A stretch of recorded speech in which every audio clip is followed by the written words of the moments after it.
After winning the first 2 games of the series against the Astros, your Rangers have taken a commanding lead in the battle for the Silver Boot. Now, Texas looks for the sweep of their in-state rival, but their challenge will be the toughest of the series as they face the American League Pitcher of the Month, Scott Kazmir. The season-long 10-game homestand ends tonight as the Rangers host the division-leading Astros, next on Fox Sports Southwest.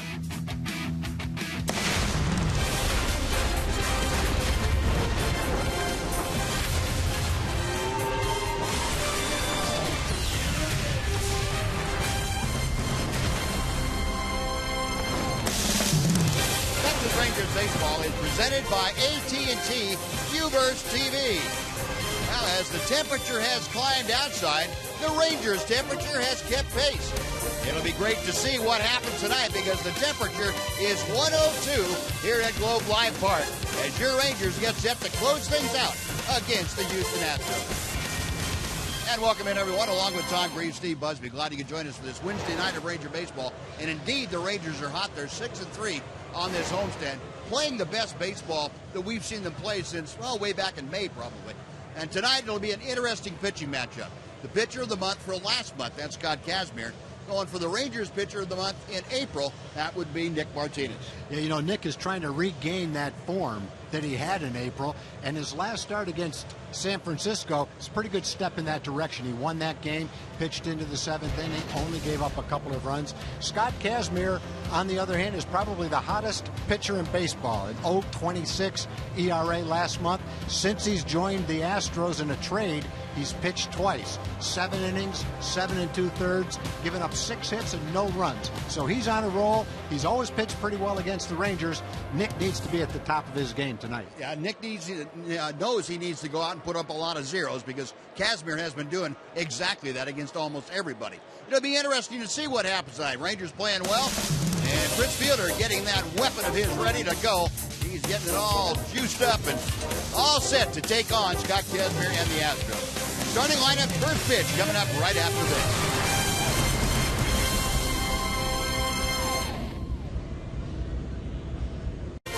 Is brought to you by your Texas Ford dealers. Visit your local Texas Ford dealer to kick off the summer right. Ford is the best in Texas. By AT&T UVerse TV. UVerse has more live TV channels on the go than cable. And by Southwest Airlines. Book your low fare now at southwest.com.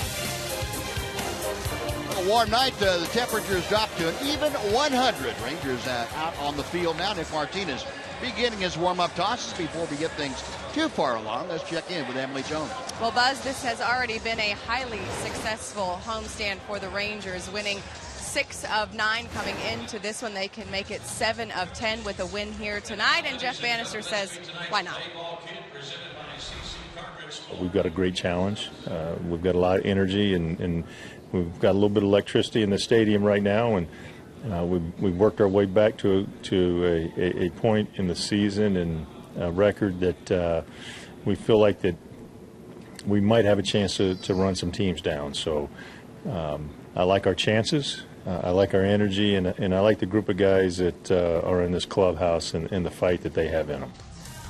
And when you look at the struggles that this team had to begin the year and pretty much the entire first half of the season here at home, this one has been even more impressive when you look at the quality of the opponents that they have played, which only does even more good things for their confidence level, guys.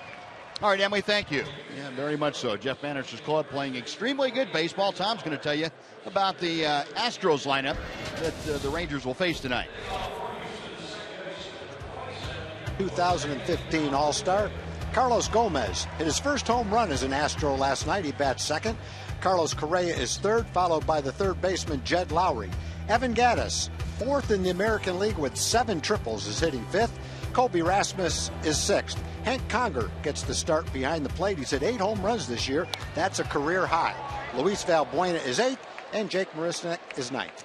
And the first pitch of the game, not unusual with Jose Altuve up there, is popped into center field for out number 1.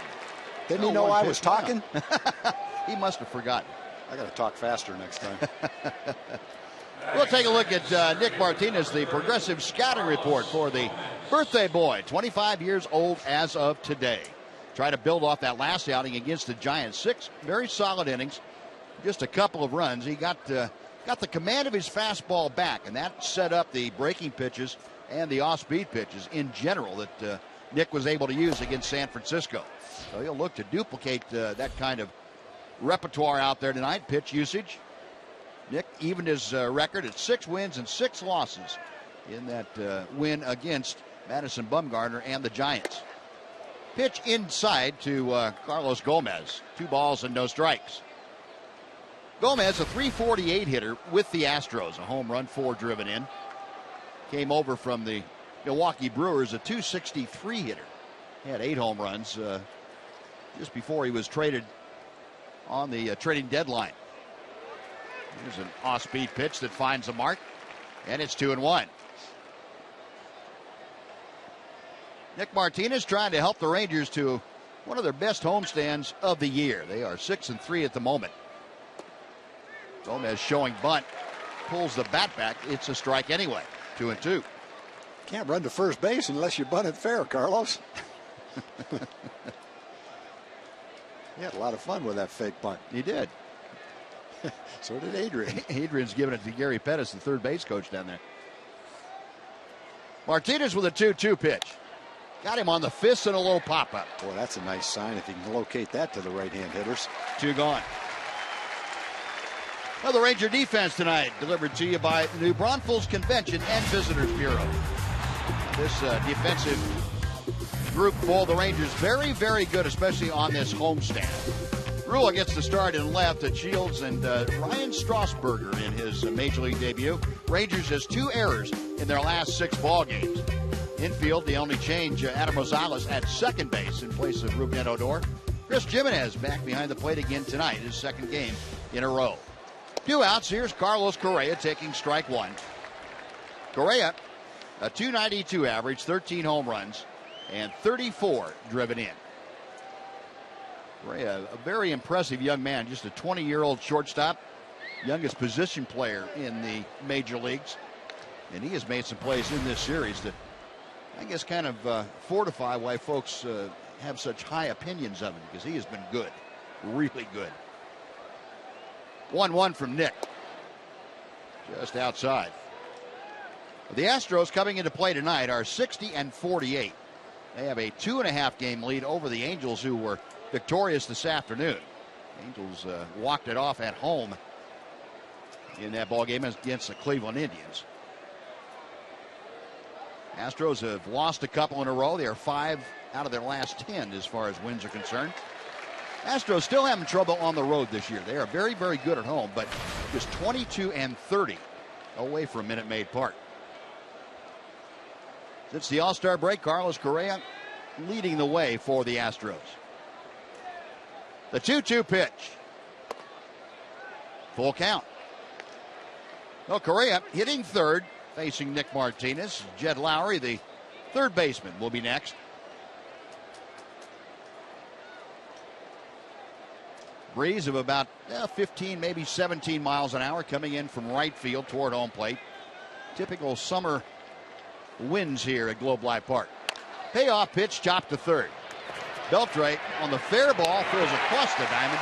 And Nick Martinez and company have a 1-2-3 first inning. Nick just using 12 pitches to dispatch the Astros. Half an inning in the books. Astros nothing. Rangers coming up.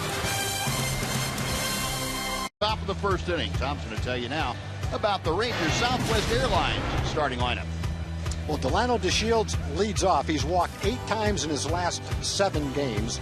Had a big RBI triple in the middle of the Rangers' 3-run rally last night. Ryan Strasburger, minor leaguer, up for his first major league start today, will bat second. Prince Fielder is third. Adrian Beltre's fourth. Mitch Moreland is fifth. Elvis Andrus, a .385 hitter in his last 6 games, hit sixth.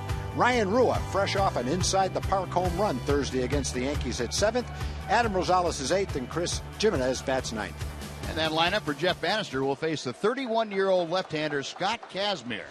Kazmir, the Houstonian, 6-5 on the year. That's over 20 starts with the A's and with the Astros. well above average fastball and changeup, and it's a devastating combination for the left-hander. Breaking ball doesn't have a breaking ball, and he doesn't really have much of a weakness right now. He's commanding all of his pitches. Seems to be throwing whatever he wants to for strikes in any count. Tough play for the left-hander. He bobbles and throws. It's too late. That's what speed will do to you, Buzz. He had one chance. That was to field it cleanly and then make a strong throw, and it would have been close at that. Once he bobbled it, forget it. Any other right-hand hitter, he would have picked it up casually, lobbed it to first base for an easy out. But he knew where that ball ended up rolling, that he has to get it quickly to get to Lino. And so he makes a stab at it and missed it.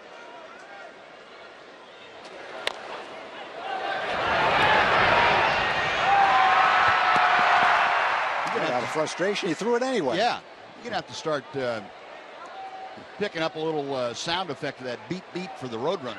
Man, he really gets going, doesn't he? Yeah, that's a tough call for the official scorekeeper. Yeah, they called it an error. You know, and I guess if he picks it up quickly and throws it to first, he's got a shot at him. But the speed forced him to rush it, and it turned out not to be a simple play. No, 1 on, nobody out. Ryan Strasburger making his first major league appearance. Strasburger just called up yesterday as the Rangers optioned Leonis Martinez. Strasburger's going to bunt, and it's going to go foul. Good idea, though, for Strasburger, hitting a number 2 slide. Yeah, that ball's fair. He's going to probably beat it out. But Strasburger has very good speed, too. He had 27 stolen bases this year in half a year at AAA Round Rock. The way that ball was hugging the line, I'm not too sure anyone could have made a play on that. Ryan's out of Indiana State University. Played his college ball there, and Rangers selected him in the 2010 June draft. It was a 16th round pick. He was 27 out of 32 stealing bases this year at AAA.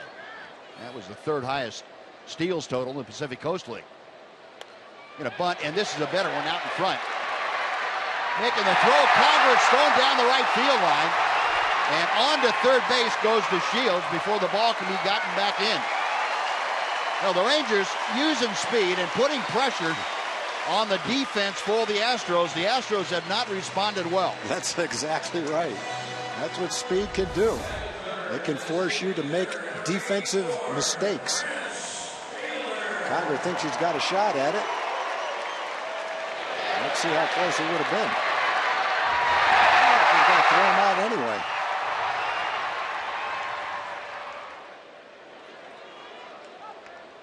And Conger, very much like Casimir on the Delino to Shields tapper, Conger knew he had to hurry, and rushing it just not on the mark at all. So 2 errors charged here in the first inning. And this is an Astros team that was second in the American League as far as best fielding percentage.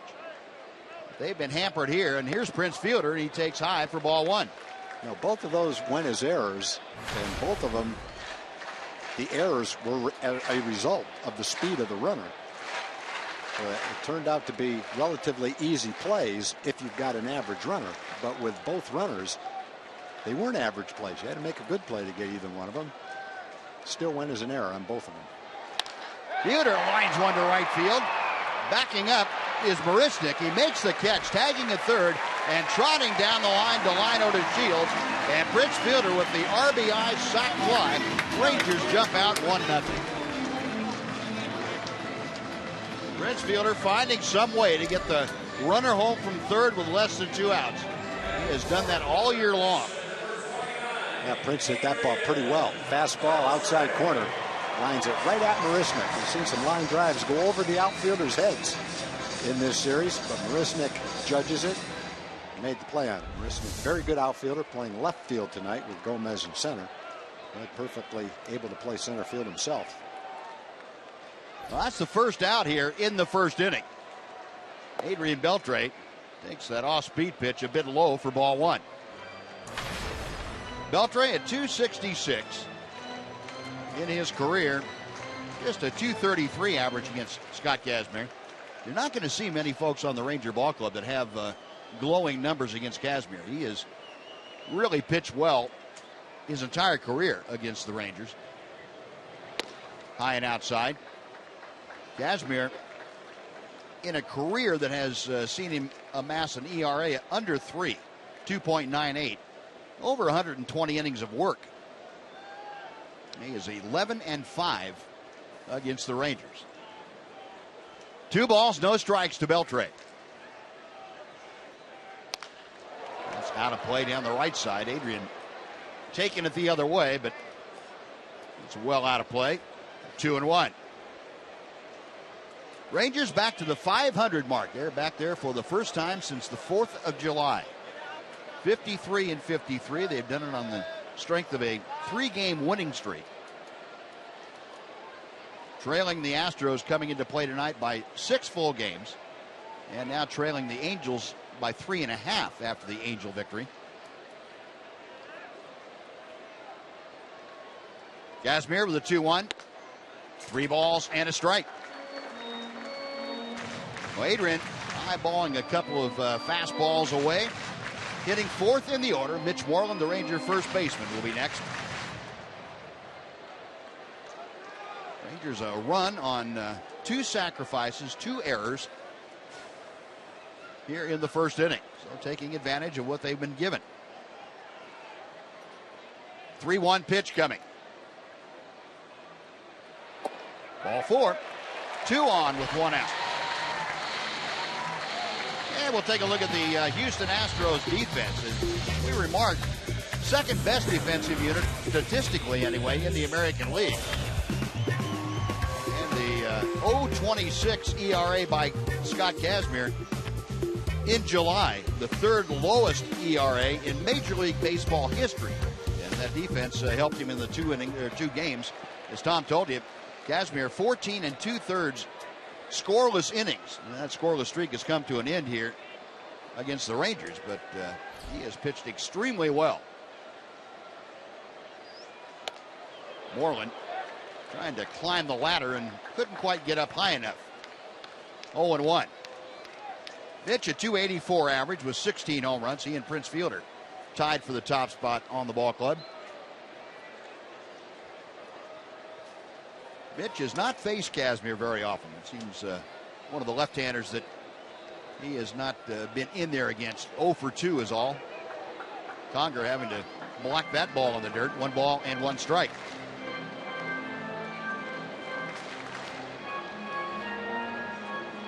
Scott Kazmir originally taken out of high school in the draft by the New York Mets. First round pick. And was traded in a big trade over to the Tampa Bay Rays. Tampa Bay feeling they needed an ace and they didn't have one in-house, and they traded for Scott Kazmir with that in mind. Brought the young left-hander in. Scott had a few good years in Tampa Bay, although not quite living up to the hype that was there. That's low and outside. 2-1. That trade happened in 2004. Kazmir just 20 years of age at the time. 2005, 2006, he was a 10-game winner. Bumped it up to 13 in 2007. And the next year, won 12. Started having some arm problems that year, 2008. Tampa Bay then shipped him off to the Angels. 2-2.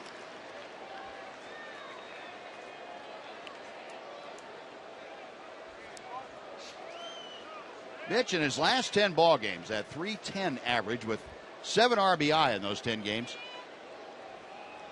He's been one of the better Ranger hitters with runners in scoring position. He has Ryan Strasburger out there at second, Adrian Beltre at first. Kazmir with a 2-2 pitch. Line to center, that's a base hit. Strasburger being waved around third. Here comes the throw from Gomez, not in time. An RBI single by Mitch Moreland. The Rangers are on top 2-0. One thing we've seen from Gomez in center field, he will catch it and he will wind up and throw it as hard as he can almost every time, and not one throw he's made has been on line. Every throw has been offline. Every one of them is going about 98 miles an hour when he throws it too. You got no chance to get Strasburger at the plate on this ball. Watch him wind up and throw it. Winds up, takes about 5 steps, watches the runner, and then throws a low sinker about 8 feet outside. I'll say one thing that time, though, his hat stayed on. Did it? I didn't notice. Yeah, it didn't pop off. Nice job of hitting by Mitch Moreland. Yeah. Lefty versus lefty. Mitch driving in his 57th run of the year. So Adrian stopping at second on the play. Rangers with their first hit here in the first inning. They lead 2-0. Ryan Strasburger scoring his first major league run. So still just 1 out. Here's Elvis. Andrus at 258. 1 ball, no strikes. Well, Kazmir's pitched against the Rangers 3 times this year, giving up 8 hits in 21 innings. Pitched 2 gems against the Rangers. 1 pretty good game, but 2 gems. It's a 7-inning game and an 8-inning game where he gave up 1 hit and no runs. Nice play by Conger. Yeah, that was that 1 hit for 8 shutout innings. That was the last game he pitched against him, I believe, in May, or in June. That trip out there in June. He was something. Rangers, if I remember right, didn't get a hit until like the 7th inning. Yeah, I don't remember. 2-0, the count to Elvis. Out of play. Now 2-1. Well, talking about Scott Kazmir, our Kubota power stats for tonight. ERA leader at 2.10 in the American League. A 208 opponent's batting average at second. About 1.04 walks and hits per inning pitched. That's 4th in the American League. With all those numbers, he's only 7-5, 6-5. 6-5, yeah. Elvis loops 1 to left center field. That is down for a hit. Beltre being waved around. Here comes the throw from Gomez. It's offline. Elvis with the RBI single. The Rangers lead it 3-0.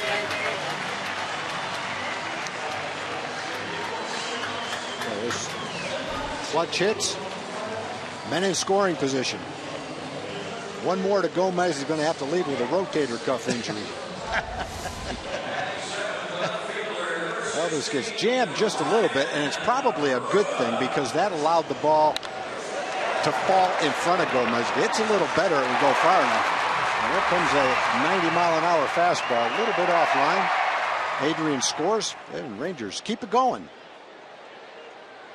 Gomez having a little chat with himself. So, a 3-0 first inning so far. Rangers still only have 1 out. And Ryan Rua, first ball swinging, skies to right center field. Rasmus backing up, makes the catch. Tagging at second, moving over to third is Mitch Moreland. Rua, the fly out for the 2nd out. Now runners at the corners for Adam Rosales. It looked like a hanging breaking ball that Ryan got underneath. Otherwise, he might have lined that in the gap or maybe a little bit farther. That ball had some hang time on it.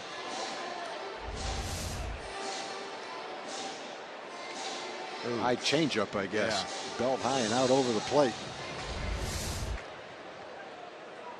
He's probably going to see that in his dreams about 4 o'clock in the morning, isn't he? Yep. Wow. I hate to miss one like that. He had a good swing at it. No, 2 gone now. Adam Rosales, the 8th hitter in the Ranger lineup, will step to the plate. Got Moreland at third, Andrus at first. There's a changeup that floats in for strike 1. Rosales a 220 average overall. 3 home runs, 7 driven in. He's had pretty good numbers against Kazmir. 7 for 22. That's that 318 figure.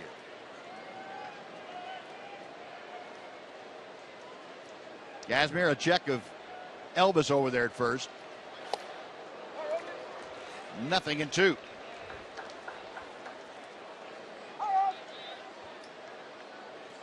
Rangers forcing Kazmir to get into the mid-20s pitch count wise here in the first inning. And on a warm night, it's now warm because it's down below 100.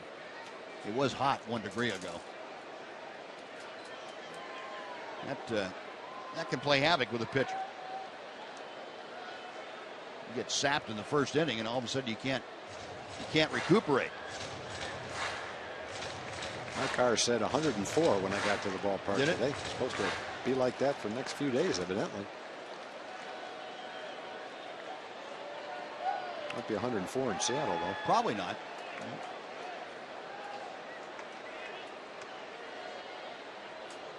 Kazmir, a belt high set. And the 0-2 pitch. Fouled away. Our vaunted leader, Eric Josephson, said it's going to be in the low 80s. You know, when it's in the 80s in Seattle, they call it almost a heat wave. Right. They may not this year. They had a stretch up there of almost 100-degree temperatures. Did they? Yeah. Yeah, they had a real bad... good weather for rafting up there. Real Done bad that July. a couple of times up there.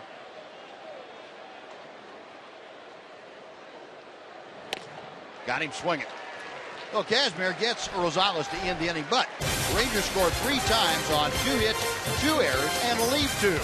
After 1, the Rangers 3, the Astros nothing.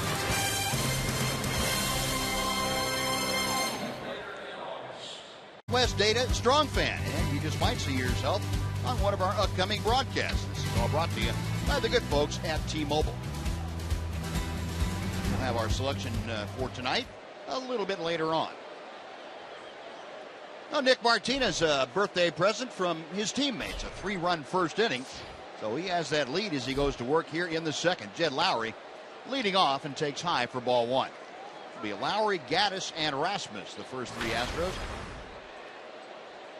Lowry, the switch hitting infielder. And with Carlos Correa up for the last month and a half, Lowry getting a lot of playing time over at third base. He had not played there until he came back off the disabled list a few days ago for about the last 4 years, reacquainting himself with the position. Last 11 games, this goes back to before the injury happened back in April. A 389 average with a home run and 5 driven in. Nick to the wind, the 2-0. Now 2-1. We were talking the other night about when Lowry got hurt. He was one of the offensive forces on this Astro ball club, and really it was kind of a bittersweet situation for the Astros. They lost their starting shortstop, but it kind of forced their hand as far as bringing up Carlos Correa about a month later, and that may have turned out to be the best thing that could have happened to all parties concerned, except for Lowry. Yeah, in the way he's played, no matter what happened, they might have had a hard time not calling him up anyway. Yeah. Man, that guy's been unbelievable. You know, he missed all that time last year with injury, and Carlos Correa did. And so they were thinking about giving him virtually a full year, maybe a September call-up this year. But he probably got better quicker than even they thought. Yeah, I think you're right. They might not have anticipated this. They anticipated it, but maybe not this early. A.J. Hinch and company. A very talented young team in Houston, trying to find a way to put it all together and get to the postseason. Lowry slaps it out of play. If you get an opportunity to manage, and you see Altuve and Correa, eventually Springer, and then you trade for Gomez, and you see their young starting pitching that they have, I think you would say this might be a pretty good place to be a manager for the next few years. Hang your hat for a while there? Yeah. I like their future. Another 3-2. And Lowry shoots one to right center field. That is up the alley. A long run over. And Delino to Shields cuts in front of Ryan Strasburger to make the catch. No, 1 out. A lot of ground covered out there by Delino to Shields. And before Evan Gaddis comes in, let's say hello to Jim Knox. I appreciate it, Buzz. Here's something good for the Ranger fans to help out a good cause and to help raise money for the Texas Rangers Baseball Foundation and Promise House. Prince Fielder and his wife Chanel on August 27th, it's a Thursday, will be unveiling his new wine. And that will take place to help out Promise House and the Texas Rangers Baseball Foundation. To find out where and how you can be a part of it, log on to uncorkforacause.com. Buzz? All right, Knoxy, thank you. Here's Evan Gaddis, the Astros DH tonight. He takes strike 1. Gaddis at 244, 17 home runs, 59 RBI. Gaddis just 1 for 9 in this series against the Rangers.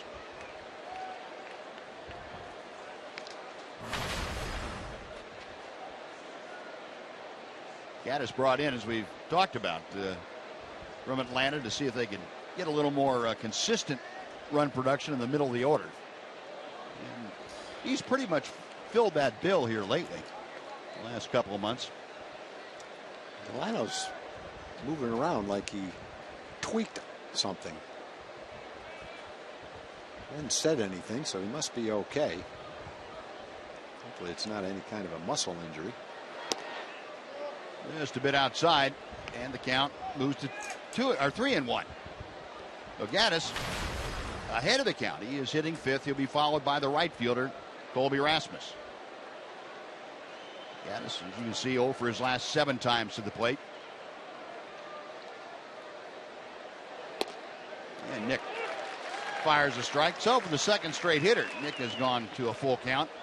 He was able to get Jed Lowry on a drive to right center. See what he's able to do with Evan Gaddis.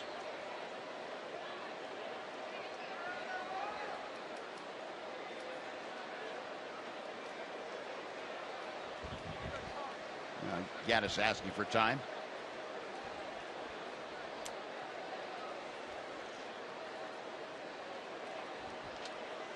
Nick to the wind, the payoff pitch. Lost him. We'll take you back to that fly ball that Jed Lowry hit to start this inning off. 96, the right fielder, 28, Colby Rasmus.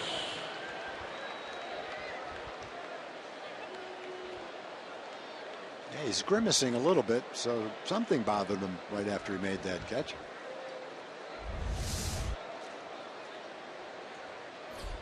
A 1 on, 1 out. Here is Rasmus. Colby Rasmus, a .236 hitter with 13 home runs. And Nick hits the outside corner for strike 1.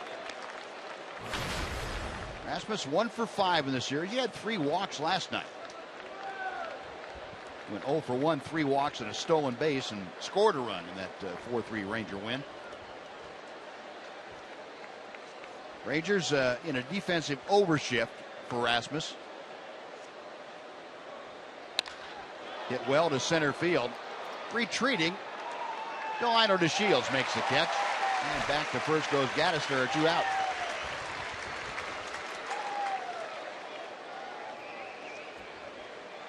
Next will be Hank Conger.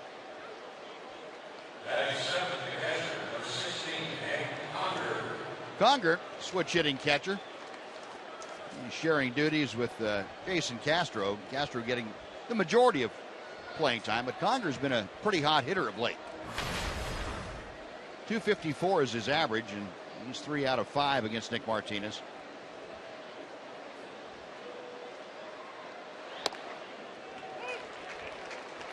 Oh and 1. Conger, a modest 3-game hitting streak, but he's gone 6 for 10 in those 3 games.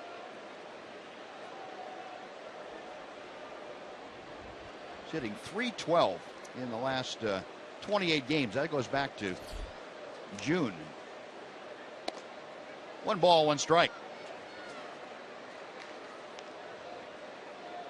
Astros got Conger in the offseason from the Los Angeles Angels. Needed a compliment to Jason Castro.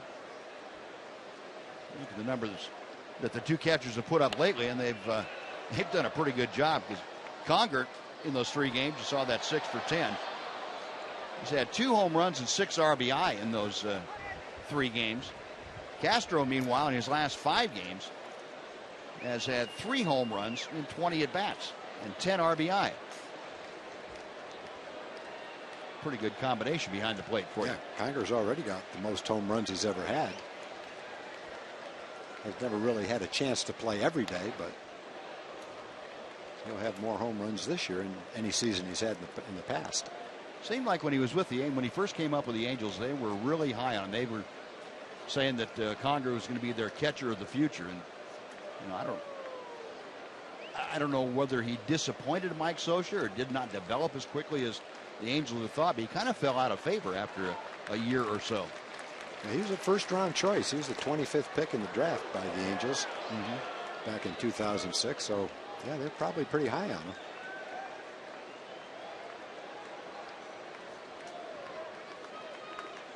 Up there now with Gaddis at first and 2 away. A 2-ball, 2-strike count as we play in the top of the second inning.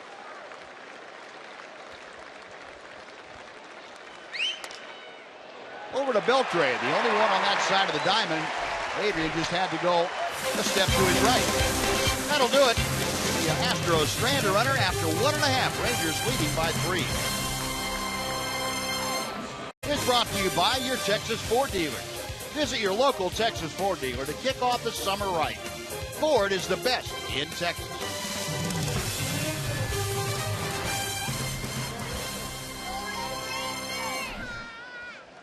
Now, Ranger fans out enjoying what has become a little more comfortable an evening. 99 degrees as we start to play here in the bottom of the second inning. Chris Jimenez to start things off. He'll be followed by the top of the order, Delino DeShields and Ryan Strasburger. 3-0 Rangers. 3 runs on 2 hits and 2 errors committed by the Astros in that first inning. Jimenez 3 out of 9 in his 3 starts. Takes strike 1 from Kazmir. Chris 1 for 3 in previous matchups against the Southpaw. No swing as the appeal goes down to first, and Manny Gonzalez said, "No, he didn't go."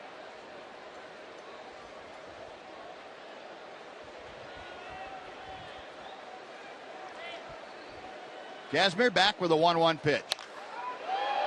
Boy, he hit that ball solidly to center. Gomez started in, now he's going back. Still going back. Goodbye. Wow. Gomez thought he was going to catch that short of the warning track, I think. Ball just kept going and going. Chris Jimenez to dead center field. It is 4-0 Rangers. How about the job the new catchers are doing for the Rangers? They're doing something offensively every game.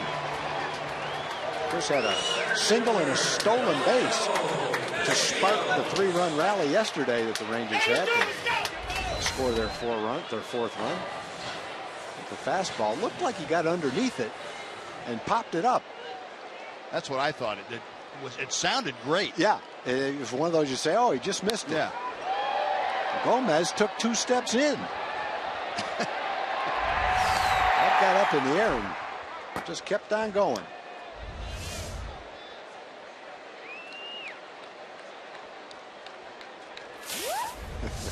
Wow. Now Delino DeShields for his 2nd time to the plate. And he couldn't check his swinging time. It's no balls and 2 strikes. Delino hit a little tapper out in front of home plate and hustling down the line forced a bad throw by, or actually a bad pickup by Scott Kazmir. And called strike 3. Delino leaning on it, knew it was in there at the bottom of the zone and just kept on going. 2nd strikeout for Kazmir. 1 out. Well, that ball cut back into the strike zone.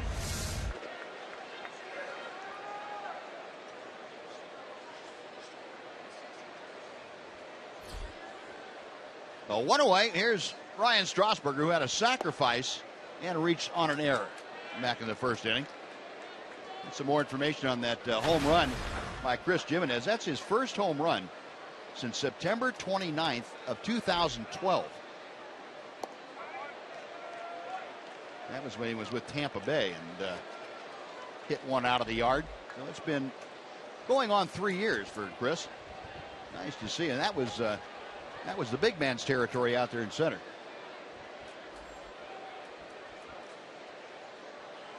Two and all the count to Strasburger. Got him on the fist. And Correa. 2 out. But Strasburger does get down that line pretty well. Correa took his time, threw it hard. Turned out to be a fairly close play. Now Prince Fielder coming up. Prince had a line drive sacrifice, driving home the first Ranger run. Delino DeShields scored back in the 1st. So Prince now with 63 RBI. Takes that cutter on the outside corner for strike 1, or breaking ball.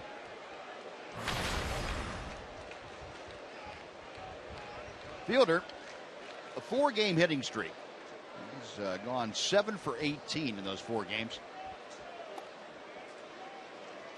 He had, as we talked about the last couple nights, been in a pretty severe downturn for him. He'd been hitting 220 or so for an extended period, about 10 games.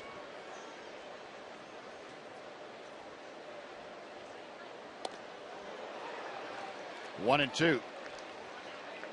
It looks like he's come back out of it and swinging the bat with authority. It'd be nice to see get Fielder and Beltre all both swinging the bat well at the same time. That pitch just missed. Kazmir was headed toward the dugout, and he had to retrace that last step. There are those numbers: a home run, 3 RBI in those 4 games. 2 balls, 2 strikes, the count. Got him on the fist, and that's out of play over the Astros dugout.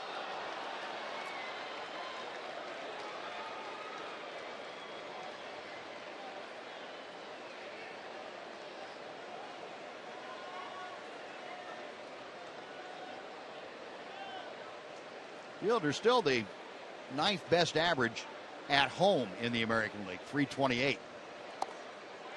Lays off that, and the count is full. The Fielder trying to reach with 2 outs. Adrian Beltre will follow him. Rangers leading 4-0. Here in the 2nd inning, Scott Kazmir being treated rather rudely by the Rangers, which is exactly what they were trying to do. Got him swinging as Kazmir pulled the string and gets his 3rd strikeout.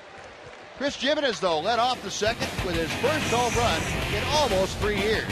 Dead center field. That gives the Rangers a 4-0 lead as we go to the 3rd. 13th against the Tampa Bay Rays. We'll enjoy a special post-game fireworks show set to Star Wars music. That's sponsored by Takis. There will also be special appearances by Star Wars characters out on the concourse. Visit TexasRangers.com. Use the coupon code FIREWORKS, and you'll get $14 upper reserve tickets for that. Luis Valbuena leading off the Astros' 3rd inning. Martinez missing down and away. 2 balls, no strikes. Valbuena, Marisnik, and Altuve here in the 3rd.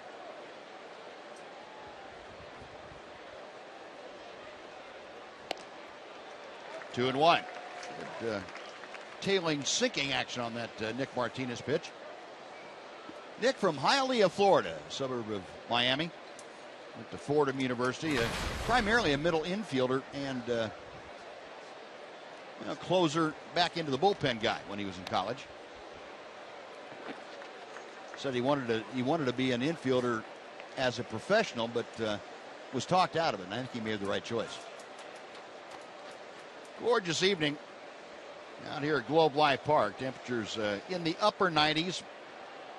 Winds, though, moving the air around comfortably in the ballpark. 2-2 pitch. Yanked foul down the right side, back into the seats. We'll try it again. That's what Valbuena's looking to do. Hit that ball in the seats. He's done it 20 times this year. The home run he hit the other night was the first one he'd hit in over 80 at-bats. You go back 20 games or so, 19 home runs he had. Made him a pretty good power hitter early in the season for them. Chopper to the right side. Mitch cuts it off. And covering first, the good fielding. Nick Martinez, that is out number 1. Jake Maristic will be next. But first of all, we're going to send it over to Dana Larson for a Mazda game break.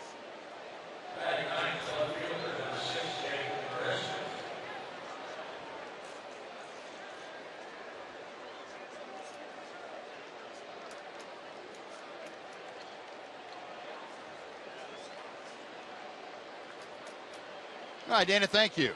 Walk-off walk and walk-off wild pitch in Anaheim. Yeah. Walk-off weirdos. Jake Maristic taking strike 1. Our DirecTV wild card standings as we speak here this evening. Angels still in that top spot. They're a game and a half up on Toronto. Toronto now a half game up on Baltimore.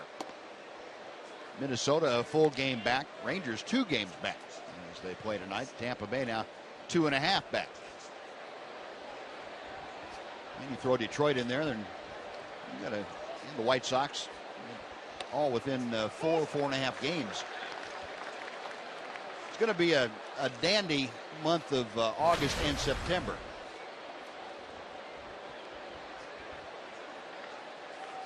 One ball and 2 strikes to Marisnik. 231 average. Now 2-2. First time we've seen Marisnik in a starting role in this series. Once the Astros got Carlos Gomez, Marisnik, who had been playing center field, kind of shunted off to the sides and getting an infrequent opportunity to play. Yeah, Preston Tucker has done a nice job. Not sure when Springer comes back, but it'll be tough getting playing time in that outfield. Nick Martinez with his first strikeout of the evening. Good slider. Mixed in some sinkers and finished it off with a good, sharp breaking ball. Those pitches, it looks like with 2 strikes you need to swing at it. And then when it ends up, there's not much you can do with it. That's what we were talking about, Nick Martinez, the fastball command. He went inside to Marisnik a couple pitches before, got that established in his mind, then that opened up the outside corner for him for the breaking ball. Yep, funny how that works. It's pretty classic pitching. Here's Altuve. He's seen 2 pitches tonight. He swung at both of them and hit both of them. First time he flied out to center field, and this time he tops the foul. You know, if you want to hear one of the all-time baseball cliches that you probably hear from the time you start off in the rookie league, when someone says, "How do you pitch that guy?" Up and in, down and away. Yep. I mean, that's pretty much what people said the second you start talking about it. Delino going back, and he got a good break going back to his left, made the catch. And a nice inning again. Nick Martinez, a 1-2-3 frame. The Astros are gone after 2.5. Rangers by 4. Fans will be treated to a Medical Center Arlington Adrian Beltre bobblehead. Join us to see the Rangers take on the Rays that day and get your collectible bobblehead. Visit TexasRangers.com or call 972-RANGERS to get your tickets. And Adrian, the honoree of that bobblehead day coming up, will lead off the Ranger 3rd inning. Beltre, Moreland, and Andrews, with the Rangers leading 4-0 against Scott Kazmir and the Astros. Beltre drew a walk in the first, came around to score. Elvis Andrews drove him home with a base hit. 1 ball, no strikes. Beltre having a great homestand. He is 12 for 34. And this is the 10th game of the homestand. A couple of home runs for Adrian. Certainly looked like we were concerned. I remember at the start of the homestand, Adrian hit a couple balls that didn't travel very well, and he kind of dropped the bat awkwardly a few times. Haven't seen him do that in the last few days. No, and it really seems like some of the balls are jumping off his bat a little bit better too. Kind of got in on him in the center field where Carlos Gomez is. That's out number 1. No, Beltre flies out. Now Mitch Moreland.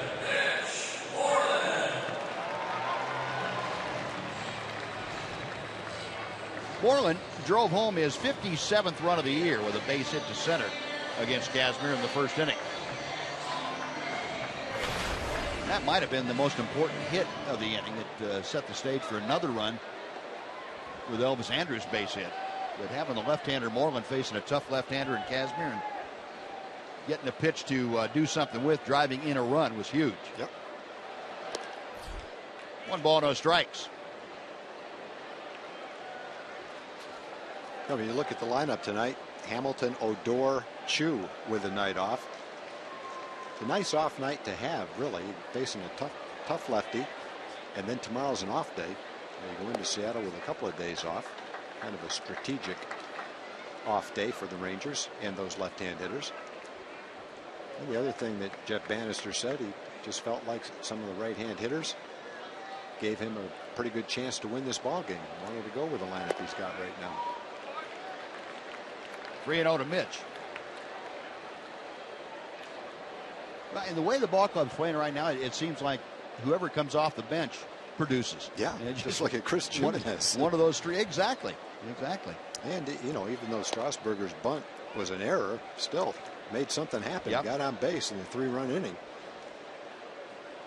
I think if you're a manager, you like the opportunity to get a player into the lineup for the first time as soon as you can. You got Ryan into the lineup tonight.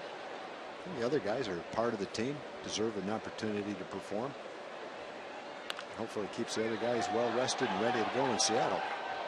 Well, and you know, at some point, whoever's on your bench, you're going to need him in a key situation, whether it's due to injury or just due to circumstance of the game.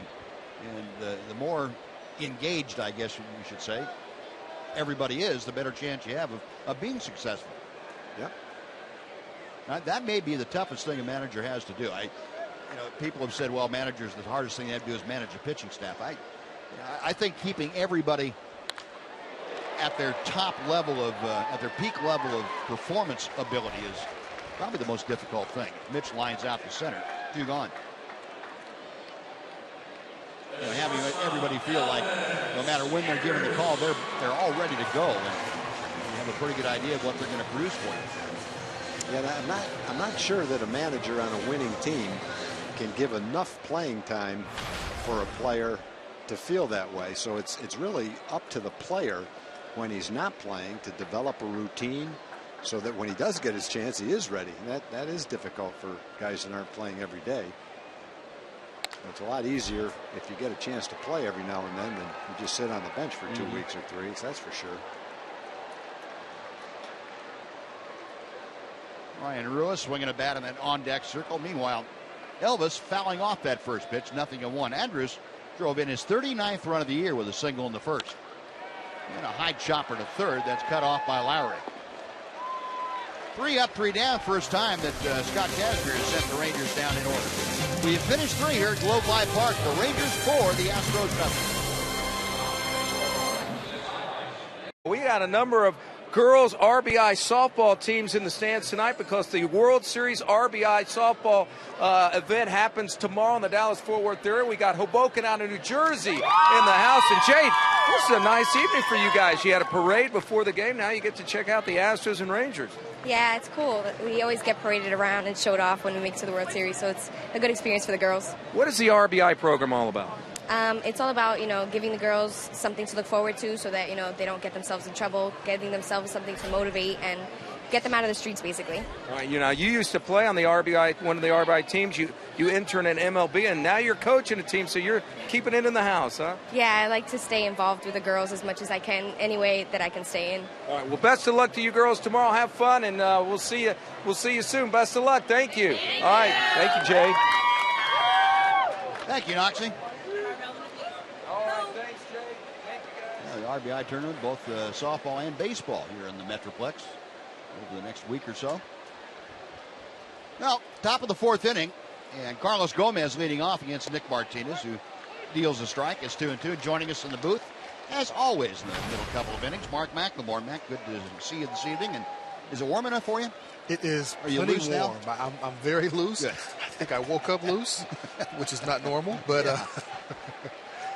I'll take the heat. And this is what it's supposed to be, right? It's August. It's North Texas. We're in Texas, exactly. What do you expect? It'd be a problem if it was 50. Yeah, it would be. So we'll take 150 right now. Wait till next week. That's when I hear it's going to be worse, toasty. Yes. More. Okay. Of course, you guys will be gone. I'll let you know all about it. And Nick misses just low for ball 4. Well, that is the second walk issued by Nick Martinez, and Carlos Correa coming up. We talked about the comparison. Carlos Correa, well, here's a couple of pretty good young players when they came up. And you look at the comparison average-wise, no comparison. Carlos Correa 292 and A-Rod 239, 224 for Mike Trout. Home runs, similar comparison. And RBI, double almost for Correa. On base plus slugging. Well, you can get the idea that Correa, at a similar stage, just coming up to the big leagues, is in better shape statistically than either of those two. And we know how Alex turned out statistically. We know how Mike Trout is turning out. That's pretty good company to be in. That's very good company. I wouldn't have thought the numbers would have been that much different, but they are. I mean, jumping off the page at you. This young kid's got some talent for sure. And we've seen it on display the couple of series that we've seen him so far. Sure have.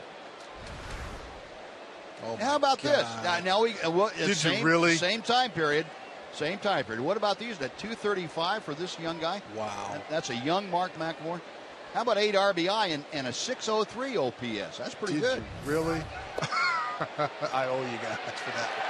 Throw to second. No, not in time as Gomez able to just avoid the tag of Adam Rosales. He gets the stolen base. Had to throw that in, Mac, and that's pretty impressive when you first got there. That's pretty good. Pretty good throw by Jimenez. Gomez is able to keep his body on the bag all the way through it, and then finally his foot.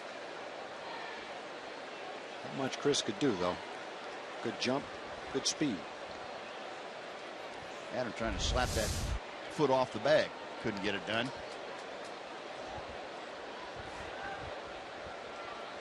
So Gomez now in scoring position. 1 ball and 1 strike to count to Carlos Correa. Correa bounced out to third, his first time to the plate. Taking it the other way, slicing it, and that is foul down the right side.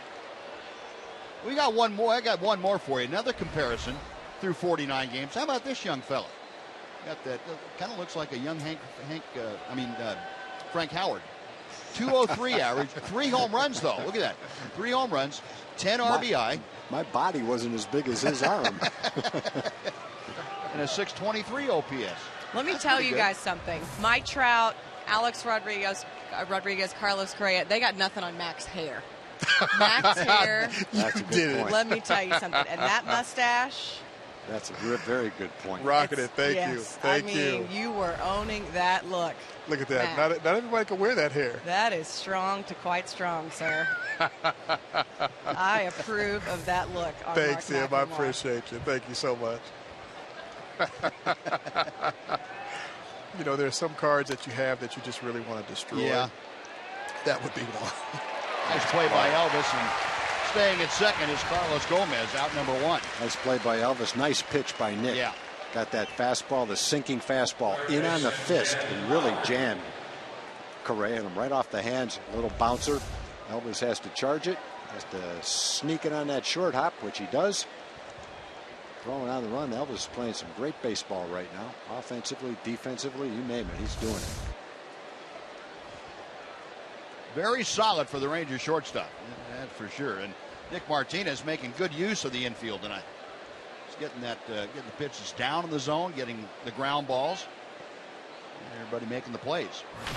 I think that's where he had most of his success those first 5 or 6 outings of the year, keeping the ball down in the zone and definitely pitching inside and with a quicker pace. So he looks a lot more like that right now, his last couple of outings, than before that. Hit well to right center field. Jed Lowry going up the alley. And that is off the wall. It's backed up by Strasburger. Around third comes Gomez. He will score on a double by Jed Lowry. It's a 4-1 Ranger lead. Generally speaking, especially when you've got a lead, that leadoff walk can come back to haunt you.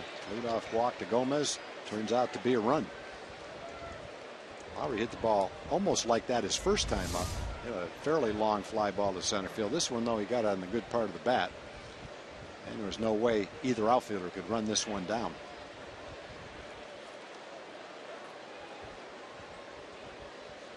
Yeah, good job by Ryan Strasburger, too, to make sure he had that play backed up.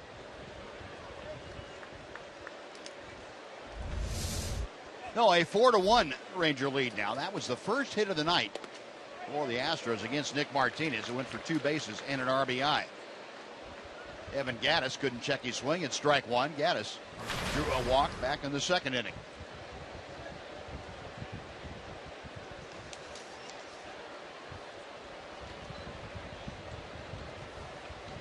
Nick, a check of second. A couple of times back there. 1 ball and 1 strike.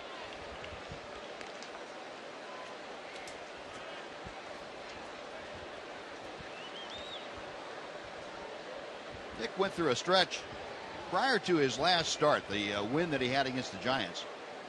Hadn't won in about 6 weeks.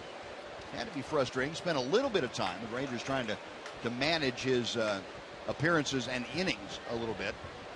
A couple of outings at Double-A, or Triple-A, I should say. Just worked a total of 6 innings in the 2 outings down at Round Rock.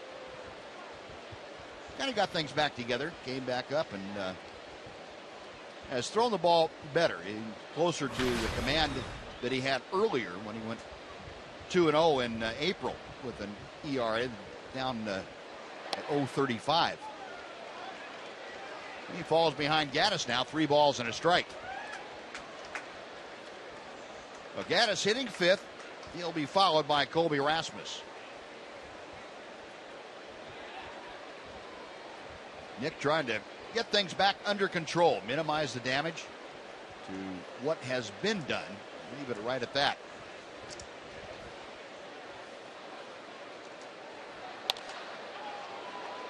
Elvis in the hole, jump throw. Did he get there? Yes, he did. Well, one thing as an infielder you can count on, if it's in the dirt, Mitch is going to scoop it. Elvis did the heavy lifting, but Mitch helped out. Turn a potential infield hit into an out. Great play on both ends. Elvis got to that ball, nice little backhand. And this is the play he's becoming famous for, the jump throw.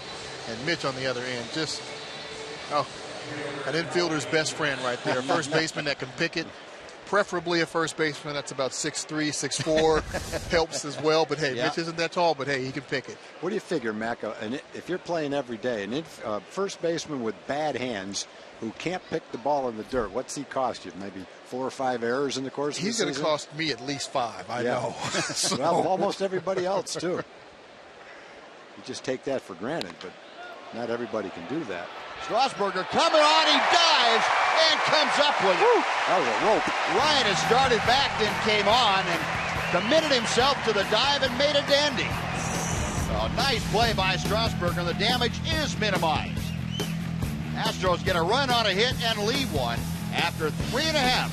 It's the Rangers 4, the Astros 1. Southwest Airlines. Book your low fare now at southwest.com. And by Mazda. In every car we make, you'll see why driving matters. Another gorgeous sunset out to the west of Fly Park.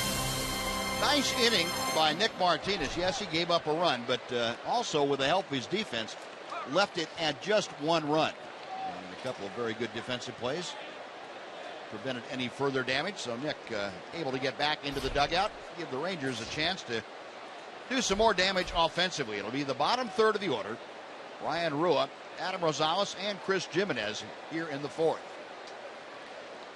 Rua skied out to fairly deep right field his first time. He takes strike 1.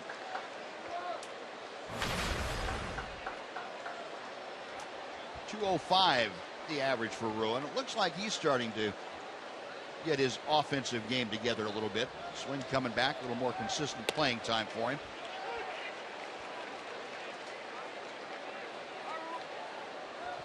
Down to the count here, 0-2. Rua on this homestand, 3 out of 10 with a home run and 3 runs driven in. 1 ball, 2 strikes. Kazmir had his first 1-2-3 inning last inning. And since the home run by Chris Jimenez, he's retired 6 straight Rangers.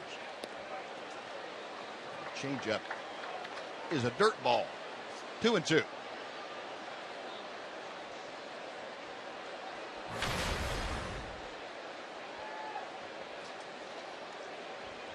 Eight of the last 11 hits for Rua have gone for extra bases. Trying to start the Ranger 4th inning off by getting aboard. Able to Just get a piece of that off-speed delivery.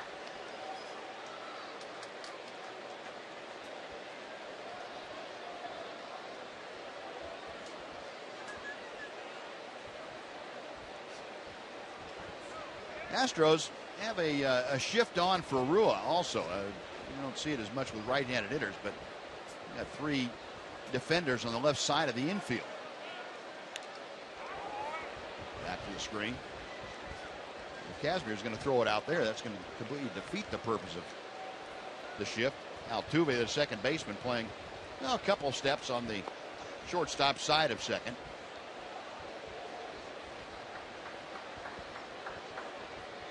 Pretty much a gaping hole at a normal second base position. Still 2-2. I like Rua's idea. He sees that hole too, and he's shooting for it. Well, that's the one thing I'm not really in agreement about with a guy like Casimir, who's going to be around his location most of the time, on most nights. You know, you take away part of the play to him. He can't throw the ball inside now unless he's planning on getting a strike, a swing and a miss. Right.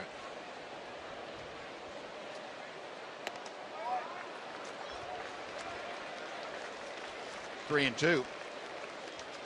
I said inside. I meant outside. Yeah. Can't leave a ball out there to where Ryan could take it the other way.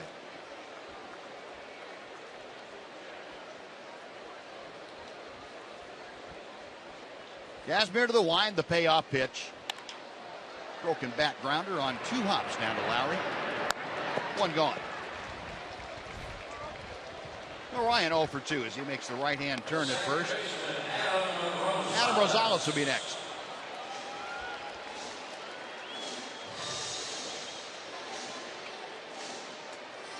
Rosales struck out to end the Ranger first inning. Well, Adam comes to the plate hitting at .218. Rosales been struggling a little bit lately, but you go back over his last 20 starts. He's hit .266. Plus, he's pitched a couple times. He pitched well.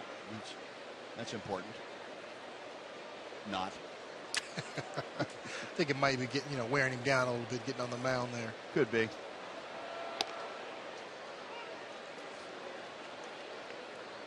No balls and a strike.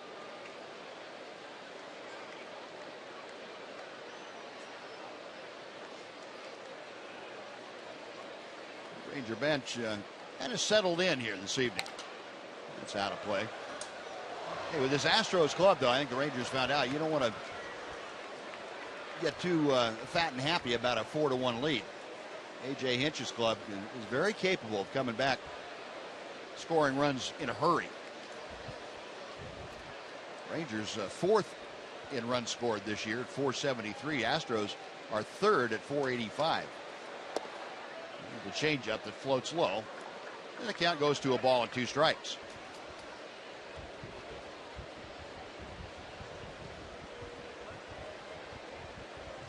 Prince Fielder and Adrian Beltre having that conversation. Casimir reading the signs. And Rosales pokes one. Diving stop by Correa. The throw not in time. What a play to make it that close. Well, if the Astros had come back and won that game last night, the play that would have allowed it was the play that he made on DeShields. That one just now was probably even better, but DeShields hit a rope in the gap. Looked like it was going to score a run or maybe 2. Came up and fired and got Delino. That one was a little tougher play, but he almost made it. Man, a guy that big's not supposed to be able to do that, is he? No, he's not. That is a tremendous play. Nice strong arm across the infield. Look at that. In the opposite way. Man. That's pretty good. Think he's got a future in this game? Depends. He's got some work he's got to do. He's got a present. I don't know if he's got a future. He's got a present right now. We're seeing it. It's exciting to see a young kid like that play. It really is. 20 years old and hasn't been 20 for very long. Boy, when you've got a top pick in the draft, all you can hope is that it's the year that one of these guys like him is available at the top of the draft. You can have the top pick in the draft, but if there's not this kind of a player available, there's not much you can do. Boy, when the Astros had that first pick that year and got this kid, they hit the jackpot.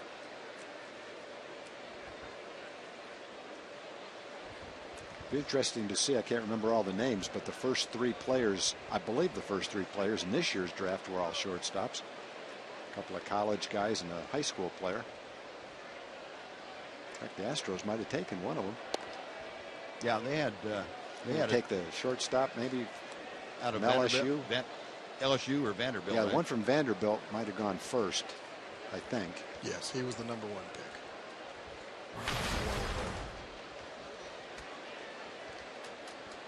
There's that note on Chris Jimenez, his home run, the first in almost 3 years. Takes that next off-speed pitch, floats in. We'll take you back to the second inning. Jimenez, a sky-high drive that just kept on carrying. Carlos Gomez completely fooled by that ball. Kazmier's reaction was he thought it was hit pretty well. Gomez's reaction was he thought he was going to come in 2 steps and catch it. Just kept on going.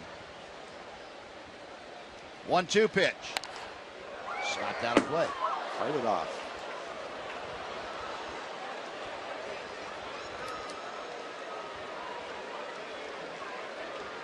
Now Chris, now 4 out of 10. His go around here. This is 4th start for the Rangers. Scott Kazmier about ready to throw his 70th pitch of the night. He has 1 out and 1 on in the 4th inning.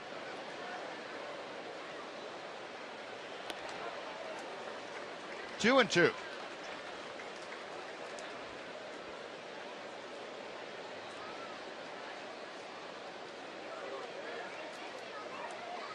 Jimenez checking with Tony Beasley down there at third. See what might be up with 2 and 2. Probably not much.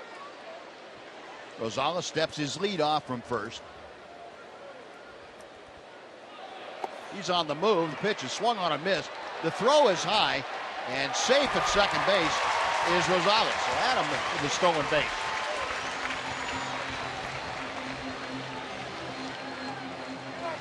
Jimenez gone on strikes, but Rosales in scoring position.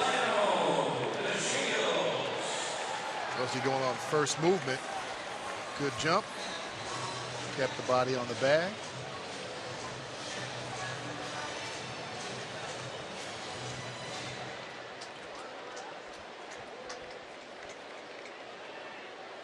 Here's a good shot right there for you. See all the action right in front of you.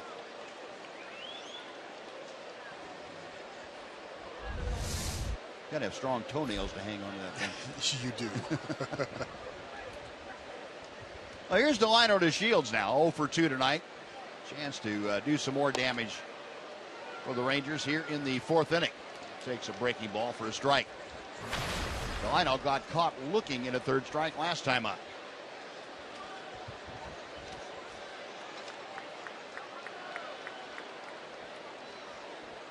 DeShields hitting lead off for the 23rd straight ball game.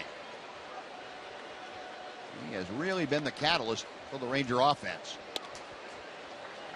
1-1.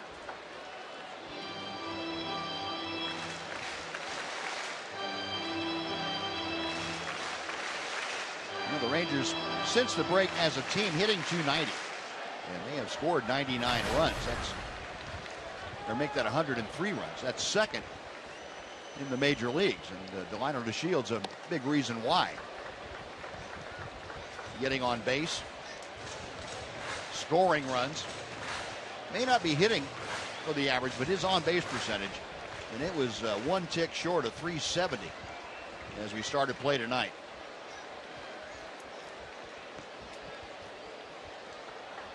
He's had 11 walks since the All-Star break. Ooh, he had a pitch that stayed up a bit for him and fouled it back. 2 balls, 2 strikes. Our Ford leaderboard, we talked off and on about the runners in scoring position average for the Rangers. It was down, but since the All-Star break, Rangers are 6th in the American League at 287. Astros are third with that 306 average. The Rangers turning things around in that department very handily.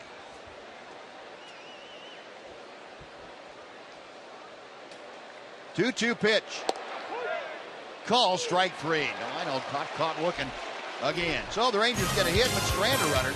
We have finished 4 full innings here at Globe Life Park. Rangers 4, Astros 1. Hubers rewind showing you some of the great defense that we have seen in this homestand.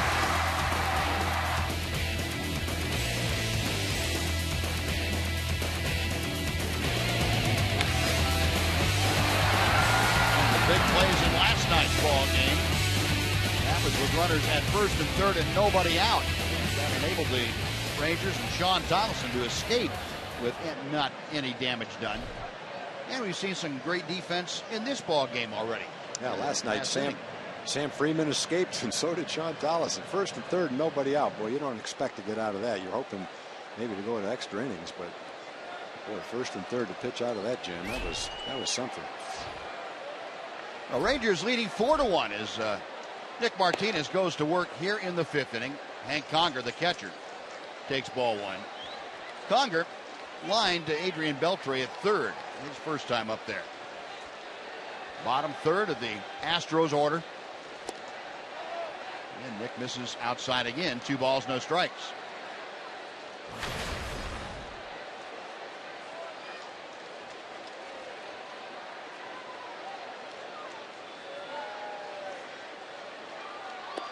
Now 3-0. Chris Jimenez is going to walk the ball about 10 feet toward the mound, say something to Nick and give him a chance to regroup.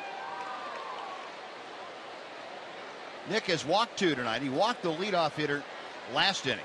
That was Carlos Gomez. Gomez came around to score. Right down the middle, 3-1.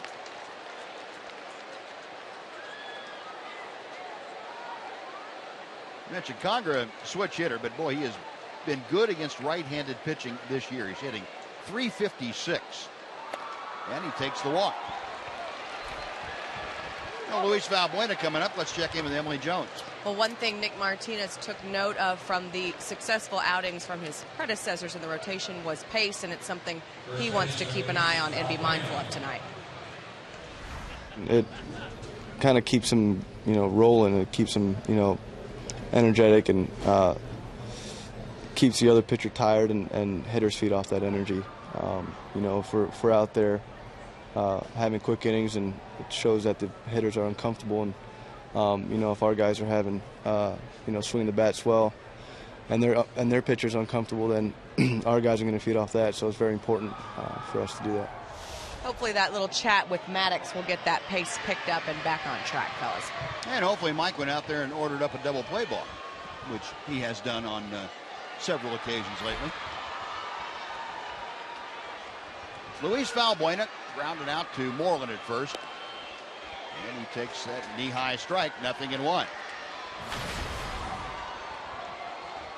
Rangers in the overshift with Beltre not 25 feet off the line at third. He's the only player on the left side of the infield. Elvis right there next to second base, and Adam Rosales a little more than midway toward first. Out of play to the left, 0-2.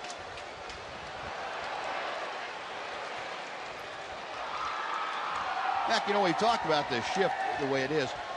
Is it difficult from that alignment if the shortstop has to take a throw from the third baseman on a double play ball?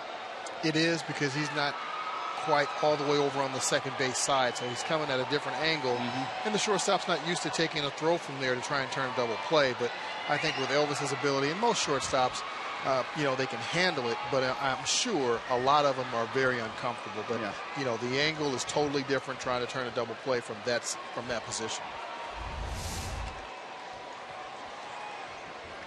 Nice block by Chris Jimenez, keeping that ball right near home plate to prevent Conger from advancing.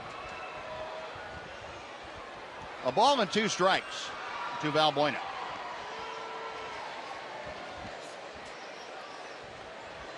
Martinez, the belt high set. Misses outside. Now, this is the alignment the Rangers had for Valbuena last night. Man on first, nobody out. Bounce that little dribbler halfway between Adrian and Elvis. Looked like it set up a rally, but Sean Tollison snuffed it out. First and third, nobody out.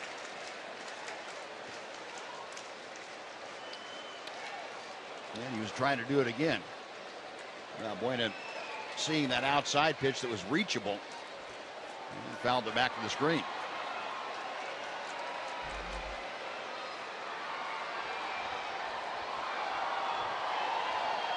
.73 pitches now for Nick Martinez. Ball strike ratio not exactly what he wants. 41 strikes, 32 balls.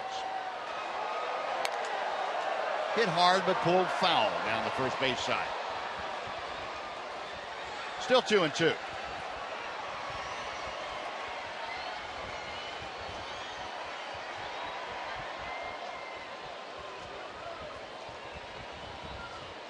Nick, in case you missed it, celebrating his birthday.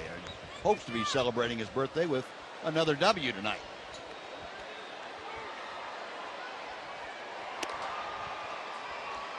Last Ranger pitch to win on his birthday when he pitched Matt Harrison back in 2012.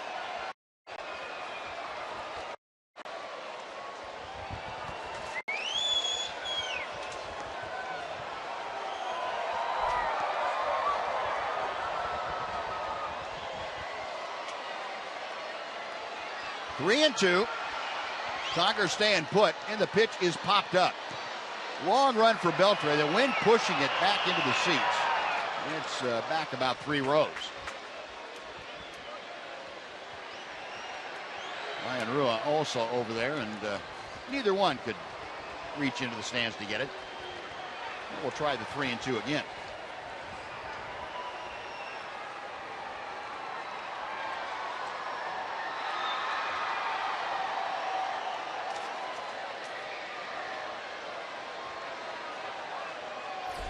Phil Klein was up a couple of times in last night's game. Up early in this game.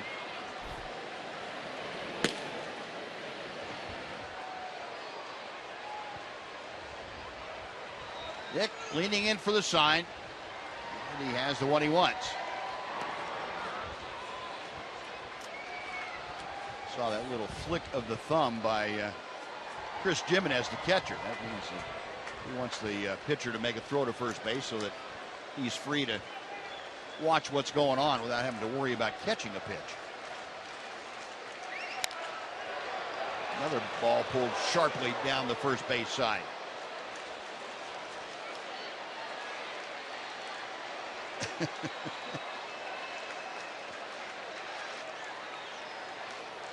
Well, what Nick needs right here is a sinker down and away and pull it to Elvis and turn a little double play. Whoa, boy. The little girl in the red doesn't know how close she came to having that ball hit her right on top of the wall. This one's popped up. Out in front of home plate. Beltre calling off Jimenez.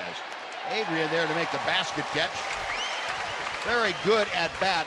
Nick Martinez having to go to extra lengths to get Luis Valbuena. He got him with a changeup. Valbuena was taking a lot of swings in that at bat, fouling off the balls away, pulling some balls in down the right field line, and then a changeup got him to pop it up, and Adrian puts the basket catch, and notice he uses that top hand to make sure the ball stays in his glove. He used 2 hands. All you little leaguers out there. We'll have that discussion later. I know what it is. It's easier to catch a ball one-handed than it is to use 2. It is. Now here's Jake Marisnik. I don't know if he uses one hand or 2. He's got 2 hands on the bat. I know that. He pulls that pitch foul. Might be an exception on a basket catch, though. Like if you're reaching up over your head, it is. But what about on that one? It's not that hard to do it on that one, is it? No, it's not that hard to do it on that one. It's harder for kids, in my opinion, to use 2 hands, catch the ball over their head, because they tend to put that glove in front of their eyes, and they just miss everything. But the basket catch, that's a little bit more difficult, kind of, catch that I think over your head. I never like doing that one. Chopper, a fair ball. Adrian across the diamond. And he gets a hustling Jake Marisnik by a step and a half. Nice play by Beltre. Conger to second, but he's there with 2 outs now. Well, I don't think Adrian has thrown better than he's thrown the last month or so. Every throw he makes, he's got something on it. All of them accurate. Playing some excellent defense at third base. Well, that's pretty much what you would expect him to do. Fortunately, that ball didn't hit the bag. It didn't miss it by much. Marisnik runs pretty well, but Adrian guns him out at first. I still want to know how he gets that much carry throwing from down there. Yeah, you'd think it would have a little more sinking action. And not just down there, but flat-footed down there. Well, here's Jose Altuve. Twice he has skied to center field. 1 ball, no strikes.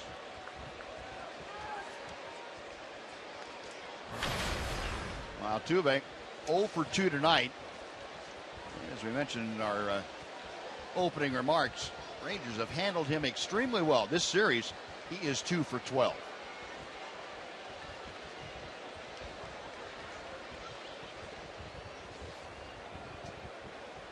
Conger getting his lead from second.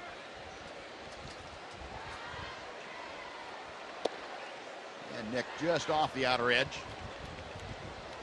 2 balls, no strikes. These are the points we brought to you. This season, the Rangers have held him to a .229 average and a .275 on base percentage. 3 previous seasons against the Rangers, well over 300 for Altuve. And he has gotten out in front of the count now. 3 balls and no strikes. So Nick, in an effort to keep the ball away from Altuve, has fallen behind. And if he loses Altuve, have Carlos Gonzalez, the center fielder, in the on-deck circle.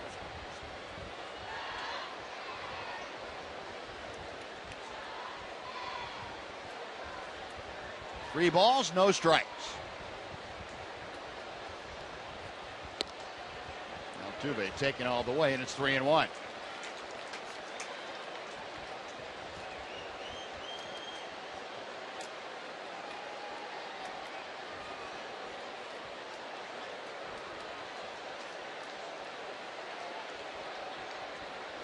That last pitch right there at the top of the strike zone.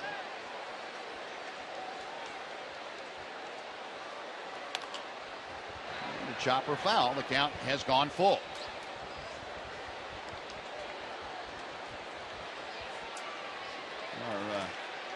Our roaming RF camera out there above the bullpen in left center field, the Astros bullpen. Good look back at home plate. Beautiful night out here at Globe Life Park. Temperature now in the mid-90s. Rangers trying to keep things hot. Keep the heat on the Astros. Nick ready. A check of second. The payoff pitch to Altuve. Elvis charging. Nice job by Martinez to work around the leadoff walk. Well, the Astros strand their third runner. We've played half the ball game. Astros maintaining the deficit is 4-1 Rangers. You can build your perfect plan by selecting the 20 games that work best for your schedule. You'll also save more than 20% on gate prices, enjoy a concessions discount, and receive many more exclusive benefits. Visit TexasRangers.com/20 game plans. Find out more information and pick out your 20 games. Well, the brooms are out. See if the Rangers can put them to work here in the bottom of the fifth inning. They lead 4-1. Ryan Strasburger to lead things off. He'll be followed by Prince fielder Adrian Beltre. Strasburger in his major league debut has reached on an error and scored. That was back in the first inning. A pretty good hack at that pitch. Fouling it straight back.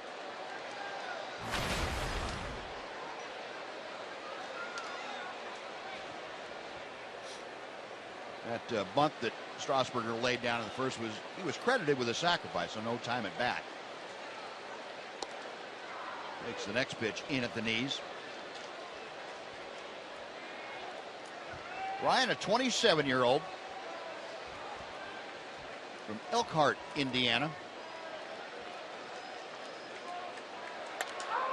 Hit well to center field. Gomez retreating, still going back, reaches up and makes the catch.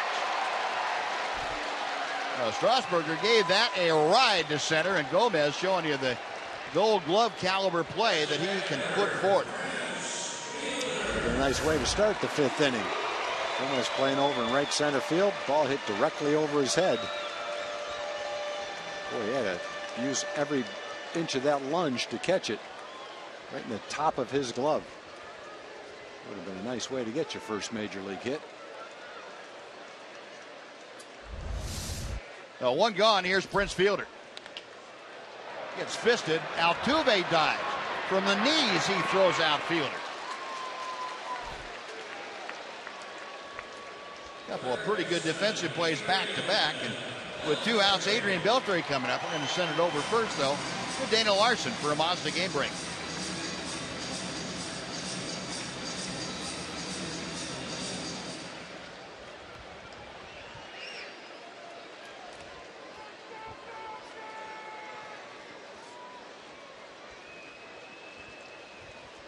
All right, Dana, thank you.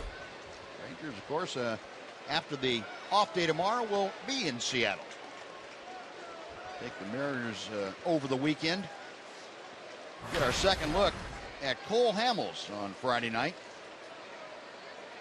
Hamels and Hisashi Iwakuma will match up in that ball game. Adrian Beltre has walked and scored. He's also flied to center. There's Cole. Settling in as part of the Rangers.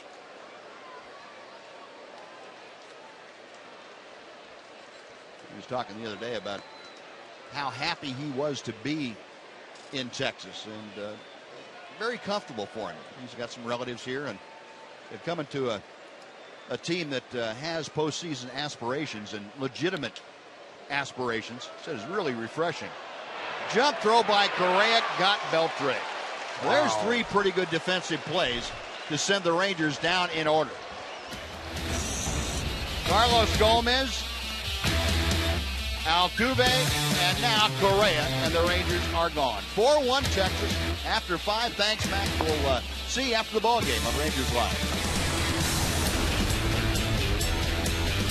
And Nick Martinez is not in there any longer. We'll tell you about Phil Klein, but first of all, our Coors Timeless Moment. How about back in this date in 1921, radio station KDKA, the first radio broadcast of a major league game. The Pirates defeated the Phillies 8-5 in Philadelphia. The first time the baseball was on the air, and no, Tom and I were not involved. That would be great to go back and listen to the first broadcast of a major league game, and to listen to the announcers. I'm sure they that probably didn't have the press notes to work off of like we do today. Oh, goodness. Well, Phil Klein is coming to the ball game. Nick Martinez out after 5 innings of work. Phil out there for the first time since being recalled for the 4th time from AAA. Phil last appeared in the major league stage on the 28th of July. Worked in the Yankee series a couple of times. Working here with the Rangers leading 4-1. And Klein dealing to Carlos Gomez, starting things off in the 6th inning. Phil fires a strike. Gomez has walked and scored and popped out this evening.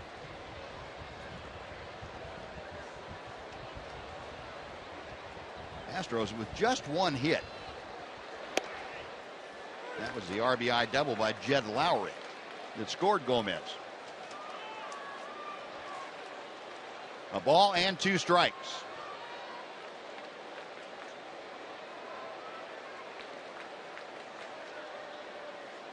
Big, tall right-hander Phil Klein to the plate. 2-2.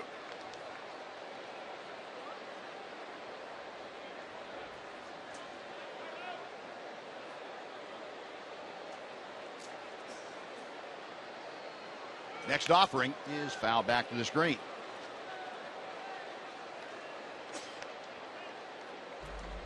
Phil, you remember, came up for the final 2 months of last year with the Rangers. Very, very impressive. And He's still considered a rookie this year. Didn't get enough innings to lose that rookie status. Misses high. The count is now full. So Gomez leading off the 6th inning, to be followed by the shortstop Carlos Correa. They definitely don't want to walk him. Last time he walked, stole second, and scored a run. Sharply hit, but Adam Rosales playing up the middle throws out Carlos Gomez for out number 1. So he didn't walk him. Got him to hit second base instead.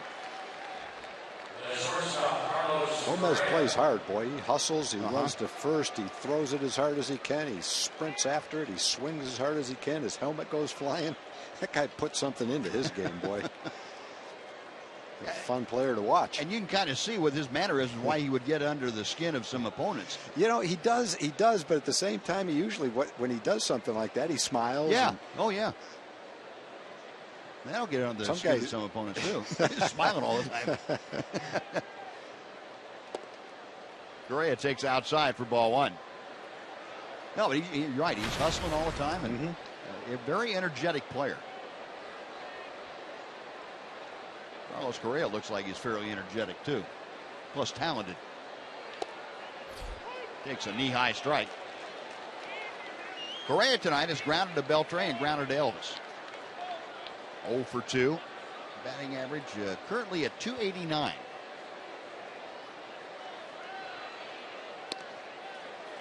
On the outside corner, Phil got the call. Just nibbling at that corner. 1 ball, 2 strikes. Phil Klein out of Youngstown State University. Still holds a lot of pitching records for the Penguins. 2-2.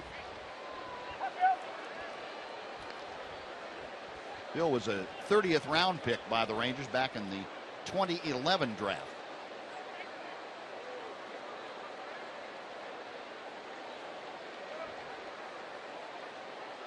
Standing side saddle on the mound, goes to the wind and just misses low.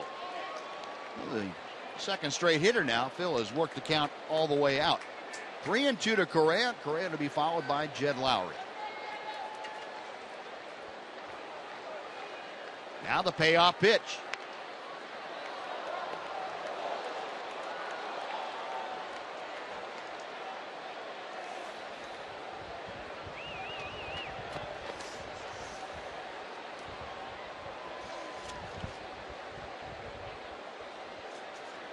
Rangers have done a pretty good job handling Correa in this series, as a matter of fact. He is just 1 for 10. Ball 4. Correa draws the 1-out walk. That'll bring up Lowry.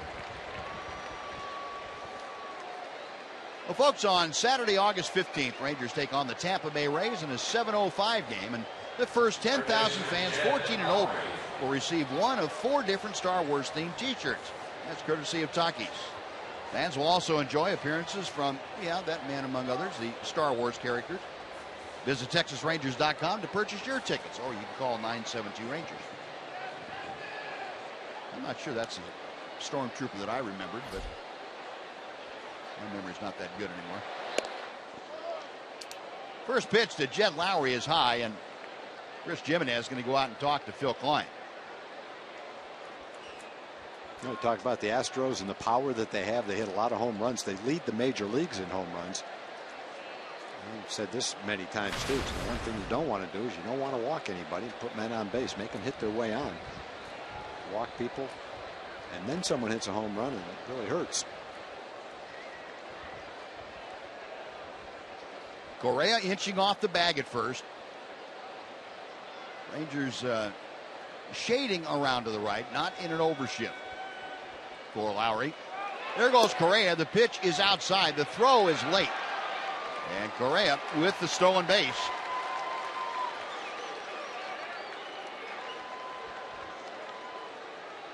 That is his 7th of the year. And don't forget, his year started in early June.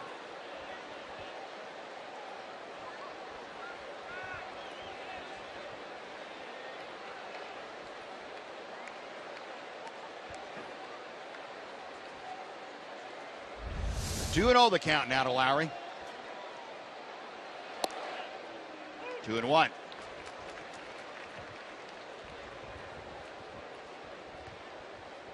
Yeah, if there's one thing I think the Rangers would like to see from Phil Klein, a little more consistency in the strike zone. Phil's only bugaboo is that he averages about 1 walk every 2 innings. A little bit high. He's going to come out of the bullpen in tight situations. Shot foul the other way, and the count evens at 2 balls, 2 strikes. One thing we noticed, though, immediately last year when we first saw Phil Klein in Cleveland, where he made his major league debut, the ball gets on the hitter a lot quicker than the hitter thinks. He's sneaky fast. Big, tall guy, and it's kind of a short arm motion, and hitters don't pick up the ball very well. Check of second, the 2-2 pitch. 3-2. All 3 hitters for Phil in this inning now have gone full. Lowry hitting in the 4 spot, to be followed by the designated hitter, Evan Gattis.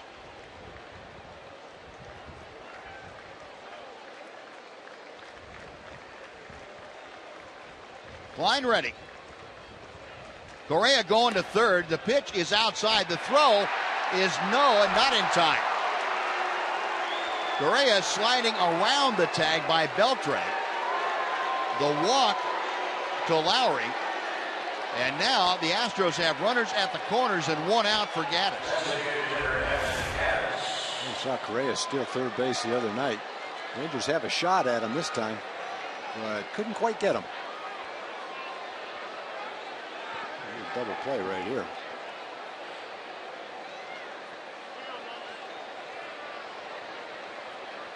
He's off the base. He's off the base. Got back on the base. And this is the angle you're looking at to see if their tag was made, and didn't look like it from there. No, not quite. Mike Maddox was waiting to make his trip to the mound before he was waiting to see if Steve Buechele got information from Joey Probinski that that might be a good challenge, but no, it's not going to be. So Michael head on out there to have a chat with his battery of Phil Klein and Chris Jimenez. So 2 walks in the inning. Couple of stolen bases for Correa. Elvis and Adrian talking things over. Correa now over at third with Jed Lowry at first. Evan Gattis will be the hitter. Adrian said, no, don't even waste your time. I didn't get him. And he's the one that should know, I guess. He definitely knew. Didn't look like he got him from our angle, even though we're not very close to it. Well, the conference on the mound concluded. Now Gattis will step in. He is 0 for 2 or 0 for 1 tonight with a walk. He was out on a great play by Elvis Andrus in the hole last time.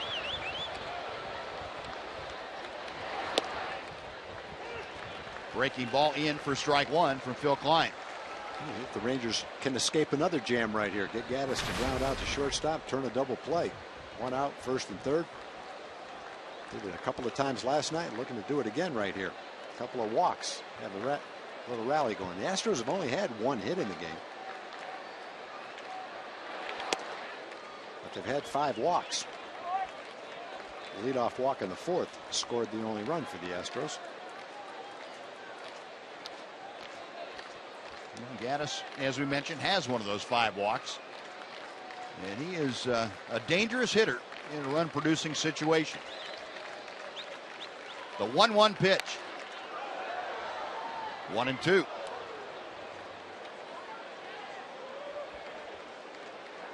Sam Freeman is warmed up in the bullpen.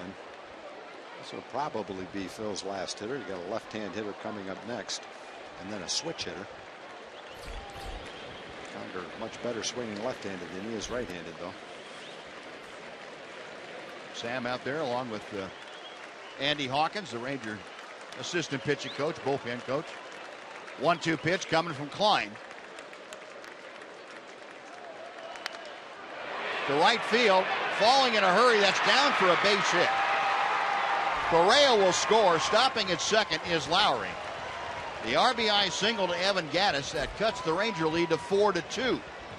And still just one out with two on. Gattis drives in his 60th run of the year with that base hit.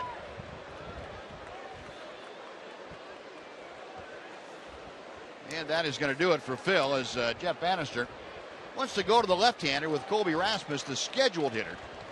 And we'll see how that shakes out. We'll take a timeout.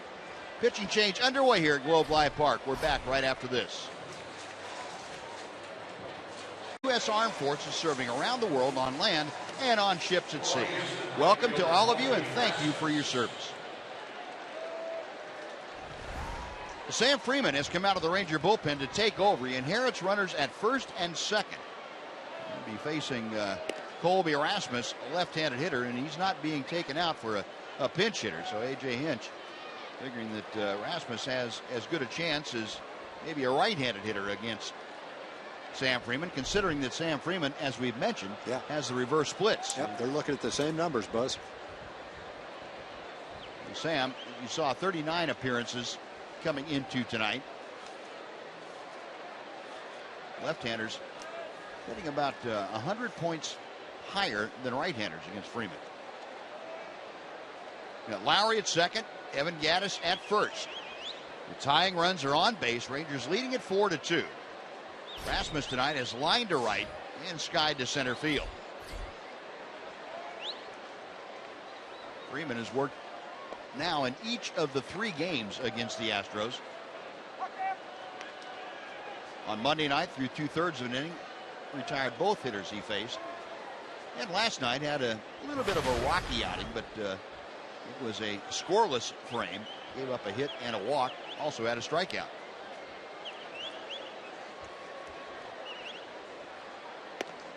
Good fastball that kind of tied Rasmus up. And Sam has really worked his way into the main rotation coming out of that bullpen. He's pitching in some meaningful games now with the Rangers playing well. Getting some valuable experience pitching in crunch time. Freeman last night walked Rasmus when he faced him. And he's fallen behind now 2-1.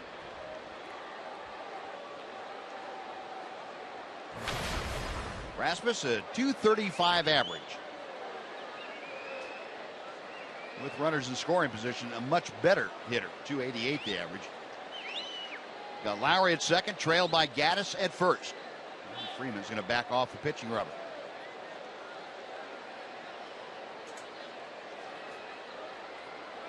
Lowry walked. Gattis singled in Carlos Correa, who had walked. And Freeman looking for a way out here. 2-1 pitch. 3-1. As we saw last night, Rasmus, pretty good eye at the plate. He will take the walk. He had 3 of them last night.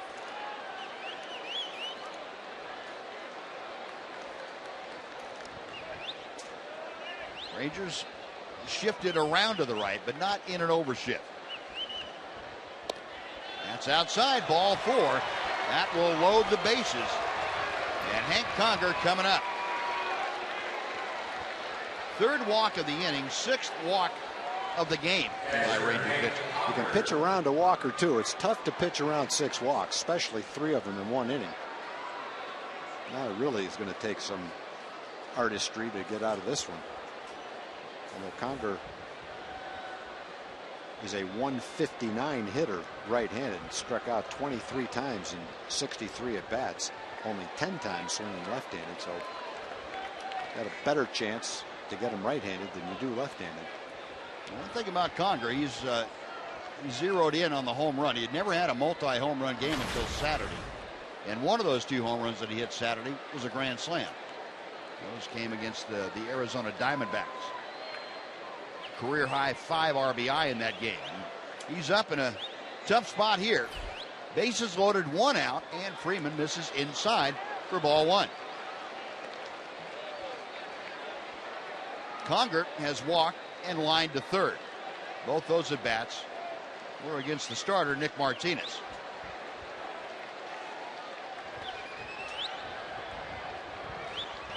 Freeman's next pitch. 2-0.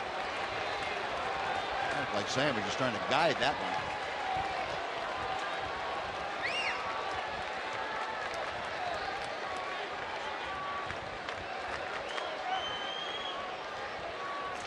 Three walks and a hit in the inning.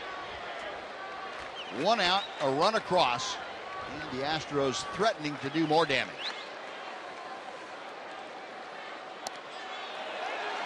Three and 0. No defense against a walk. Rangers are playing some pretty good defense, but you can't defense it if they don't put it in play.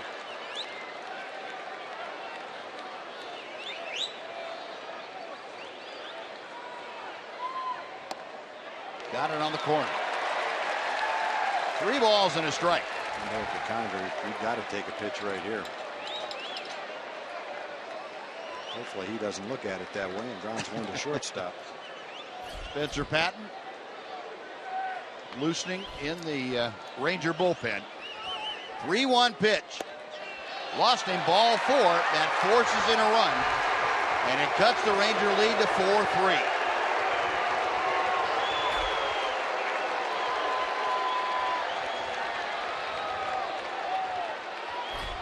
Well, Conger with the RBI on the walk. 21 RBI now for Conger. Elvis going in to talk to Sam Freeman. Take up a little bit of time as Spencer Patton continues to loosen. But you've got the left-hander Luis Valbuena at the plate.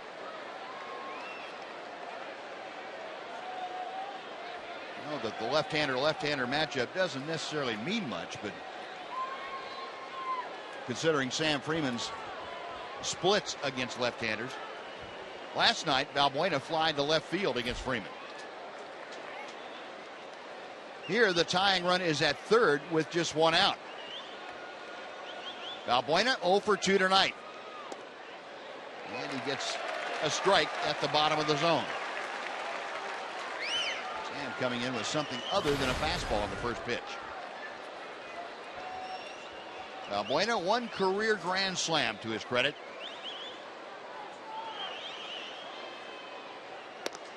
Inside. 1 ball and 1 strike.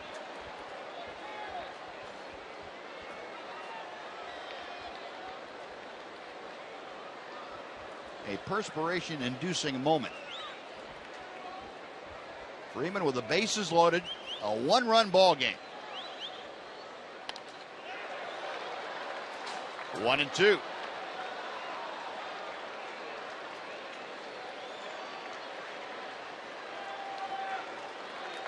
Rangers have given the Astros 4 walks in this inning, 7 walks for the game.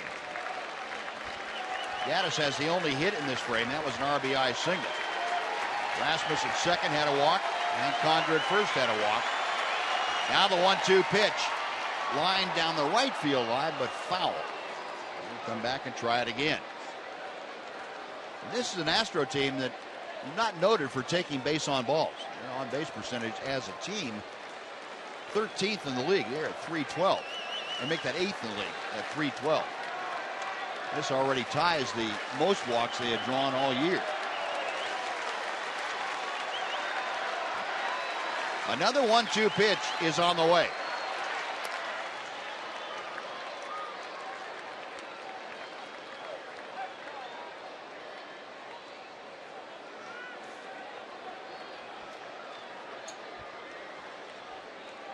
Luis Valbuena came over from the Chicago Cubs. Part of that deal that sent Dexter Fowler to Chicago. Yeah, the thing that hurts is the Astros really have not done any damage offensively. The hits they've got have driven in guys who have walked. But you walk a guy, Rasmus, who's a .230 hitter. He struck out 100 times already this year. And then Conger's below .200 hitter, right-handed. He struck out about a third of the time hitting right-handed. Walked both those guys to force in a run. Way outside. Nice play by Chris Jimenez. Almost had that ball sneak by him. He was set up inside. That ball was in the other batter's box. No, he was set up outside. I take it back, but it still had to reach for it. Oh, 2-2 now the count.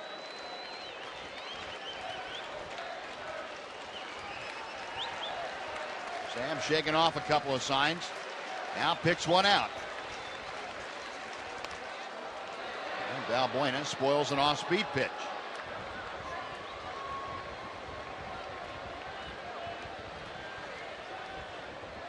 This is the third hitter that Freeman has pitched to in this inning. 17 pitches already for him. It has been a struggle. It's been probably over somewhere around 40 pitches, more than 40 pitches maybe, which I guess is not unusual if you have 4 walks. Got him swinging.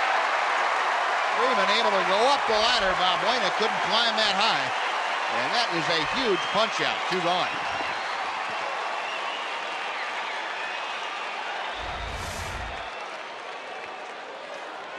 And 2-2 fastball up above the letters.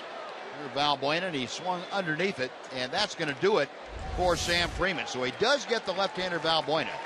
The bases remain loaded with 2 outs. Jake Marisnick, the scheduled hitter, and Spencer Patton is coming out of the Ranger bullpen. Another pitching change underway. We'll take a timeout. We're back right after this.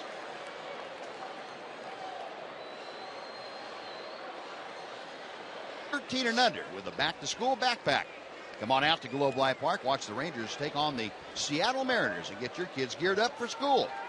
Tickets are available at TexasRangers.com, or as always, you can call 972-RANGERS. Spencer Patton on now for his 20th appearance of the year. We saw Spencer last night at his best. He came in and worked a very quick inning, had a couple of strikeouts, and just overmatched the Astros. And he is on here to face Jake Marisnick with the bases full and 2 outs. Rangers leading 4-3, and Patton trying to keep it right there. Ball 1 is high. Marisnick a strikeout and a ground out tonight, 0 for 2. The outing for Patton last night came on the heels of 3 consecutive outings that he struggled. He gave up 6 runs in those 3 outings. It's a strike to even the count. Marisnick's a pretty free swinger. He's been up 242 times. He only has walked 11 times. He's probably going to swing if it's around the plate. Patton with a 1-1. Marisnick, right on cue, fouls it back. Set up for that slider now. He's seen 3 fastballs. Spencer has a pretty good slider. Used it last night very well. Evan Gattis, Colby Rasmus, and Hank Conger, 3rd, 2nd, and 1st. 1 and 2 the count to Jake Marisnick. Patton to the plate. Popped him up. Shallow center field. The liner to Shields making the call and the catch, and that will do it. So nice job by Patton. The Astros score a couple of runs on 1 hit and 4 walks. They leave the bases full. After 5.5, Rangers 4, Astros 3.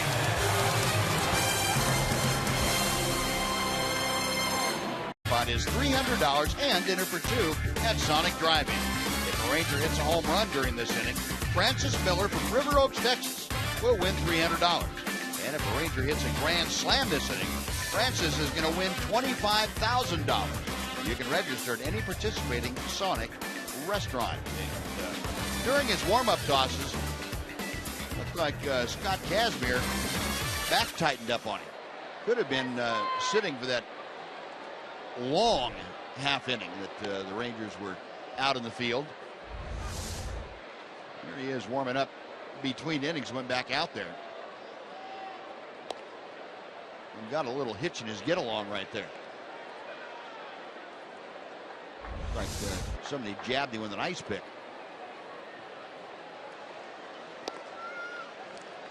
No, stretching it back out. He feels like he's going to be able to go. So we will find out for sure. A.J. Hinch, I don't think he's totally convinced that Kazmir's okay, but he's going to take his word for it right now. Well, Mitch Moreland will start things off. Ranger lead is shrunk to just a single run.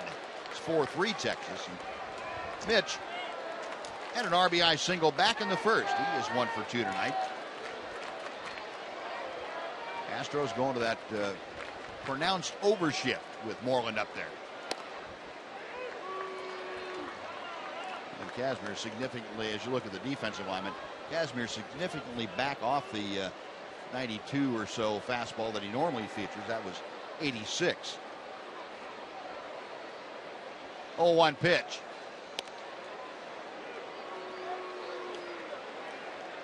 Nothing in 2. Yeah, it may be not hurting him right now, but he's definitely not letting it go like he was earlier in the game. And I think that's the right terminology too, Tom. Not letting it go. I think he's just inhibited from letting it go right now. Yeah. He's probably going to get better the more he throws. He's gone up a tick each pitch that he's made. 1-2 to Mitch.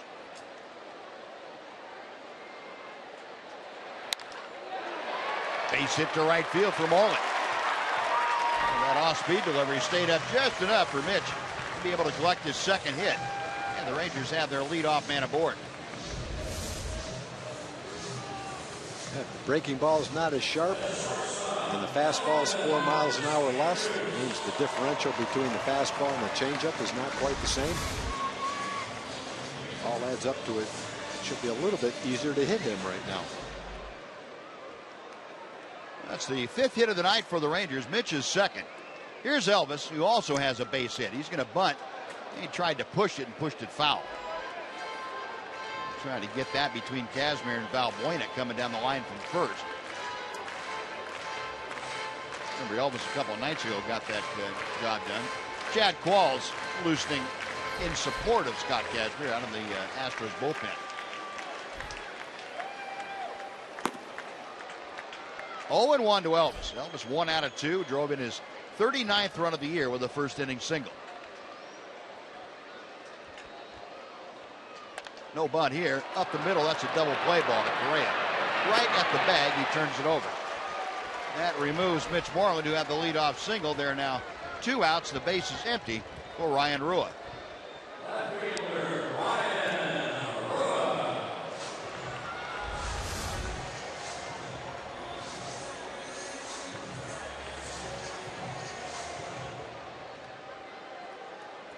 Pretty much tailor-made for a double play right there. Yep. Rua is fly deep to right field and grounded to third. 0-1.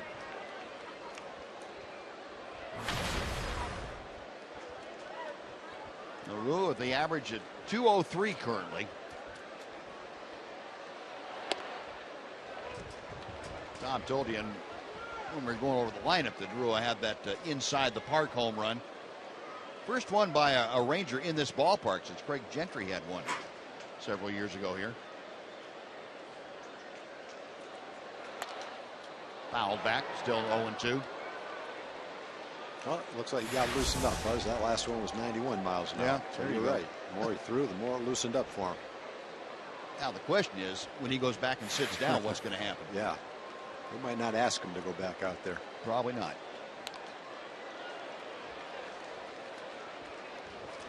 Still 0-2 as Rua protecting that outside corner. That inside the Parker. First one by the Rangers in any park since Ian Kinsler had one back in 2013. There's a chopper foul. Gentry's was here against Seattle in September of 2011.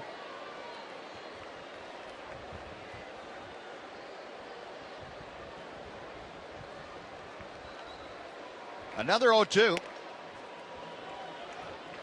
1 ball and 2 strikes. That changeup floated very high.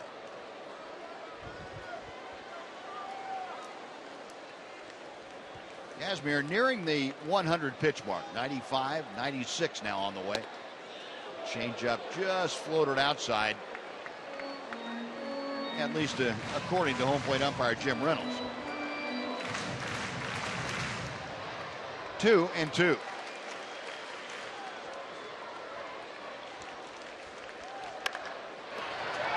Foul ball.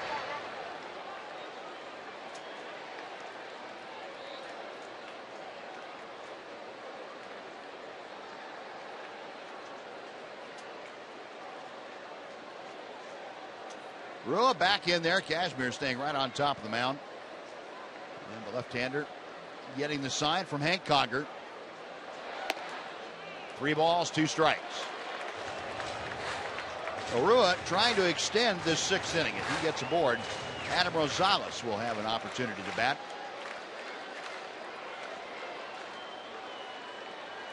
Three-two pitch. Lost him. Rua working for the walk. He is aboard with 2 outs. Looking down to the Astros dugout to see if A.J. Hinch has any thoughts of going out to the mound. Qualls is ready if needed in the bullpen.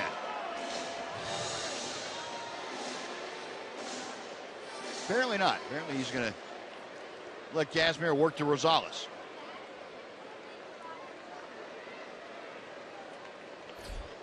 Adam, an infield single his last time up. 1 out of 2.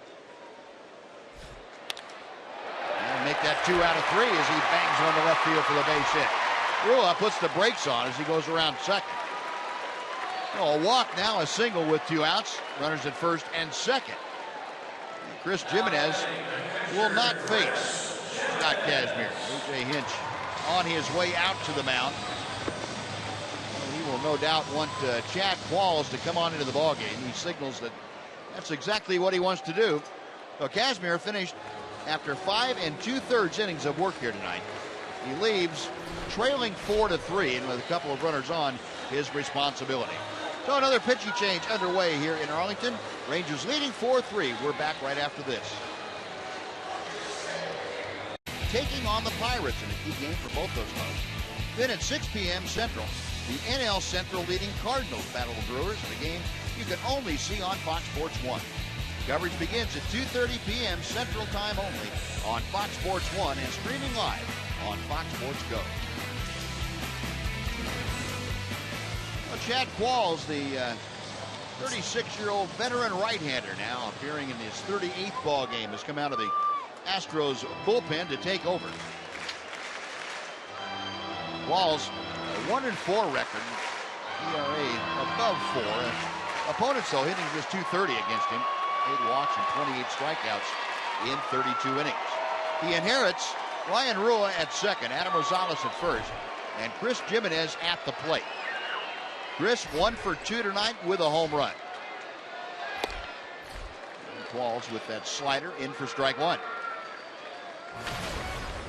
I'd love to come back and answer those 2 runs, all those walks. Get a little base hit right here and put another run on the board. Rangers made that 4-3 score stand up last night over the last few innings. Nice to get a couple more.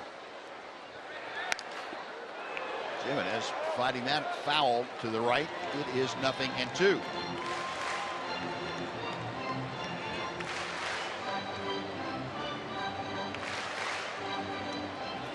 Qualls a classic sinker slider pitcher. Not much of a secret what he's trying to do, and he comes right at hitters. Originally the property of the Astros. They took him out of high school in the draft. Misses inside. 1 ball, 2 strikes. Qualls came to the major leagues back in 2004 with Houston. He has always been a reliever at the major league level. Spent time with the Diamondbacks, Tampa Bay, San Diego, Philadelphia, Yankees, and Pittsburgh. That's in the dirt. 2-2 now. Also a stint in Miami before coming back to the Astros. Last year the Astros had Qualls as their closer. They went out and got Luke Gregerson to take over that role this year and push Qualls back to a setup role. Rua at second, Rosales at first. 2 balls, 2 strikes with 2 outs.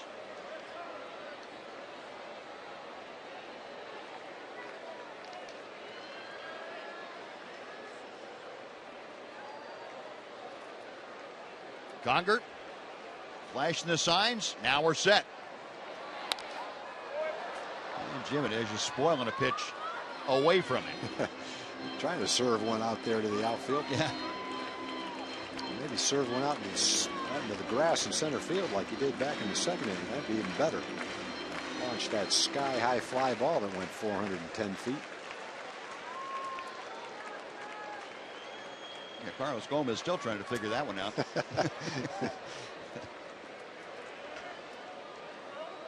Ball's ready. Another 2-2 pitch coming. Correa will throw to first for the out, and that'll do it. Rangers get a couple of hits and a walk, but strand 2.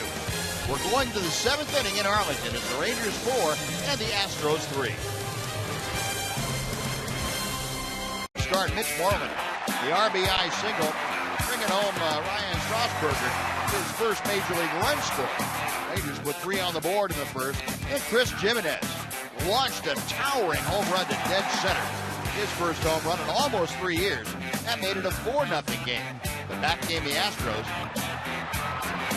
Jed Lowry with the RBI double in that 4th inning scored Carlos Correa. The Astros would go on to add a couple of more in the 6th, making another 1-run contest between these two teams. And as the Astros come to bat here in the top of the 7th, it is a 4-3 Ranger lead. Spencer Patton back out to the hill, got the last out of the 6th inning, a fly ball from Jake Marisnik with the bases loaded. He'll face the top of the order, Jose Altuve, to start things off. And there's that slider from Spencer Patton, backing Altuve out and catching the inside corner. Altuve, 2 fly ball outs and a ground ball to short tonight. Another ground ball to Elvis. Well, Altuve just not having the at-bats against the Rangers this year that he has in the past. Showed that in the pregame show. 220 hitter so far against the Rangers. Get him while you can get him, because once he gets hot, boy, he can put up 3 hits a night. Hit 341 last year to win the batting championship. Yeah, you just hope you catch him and his teammates when they're down a little bit. Yeah, the Astros too have had trouble playing well away from home this year. Well, that's the best time to lay it on them. And the Rangers trying to do that 3 straight. Yeah, the Astros really aren't swinging the bats tonight. They've only had 2 hits. They've taken advantage of the walks. All 3 runs were scored by guys who had walked. Carlos Gomez, the hitter at the plate now, one of those hitters. Walked to lead off the 4th inning. Came around and scored. A ball and a strike to him. Gomez 0 for 2, a 320 hitter with the Astros. This is 6th game in a Houston uniform. That just missed the outside corner. 2-1.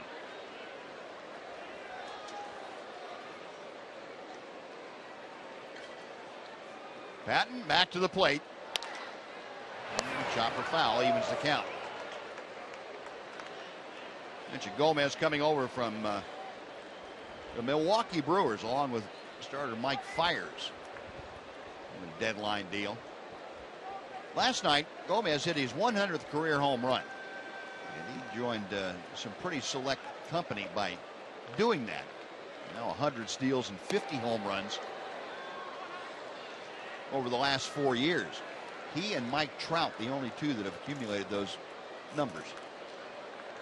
It's pretty exclusive. A full count here. Patton with a payoff pitch. Gomez didn't want to do it, and he is upset with himself. That's almost the same pitch that Altuve struck out last night with in the last at bat of the game. Sean Tollison elevated one up and in. Not sure that that's where Spencer was trying to throw that ball. Probably not. It looked like he's trying to throw it down and away. But it ended up all right. Gomez upset with himself for offering it that pitch. Gomez knew before that ball hit the glove that it was not good. He was not going to make contact. Keep speed off the bases so he can't steal another base. Well, here's Correa. And he takes strike 1 from Patton. Correa has grounded out twice. He walked with 1 out in the 6th inning, stole 2 bases, and then scored on Evan Gattis' base hit.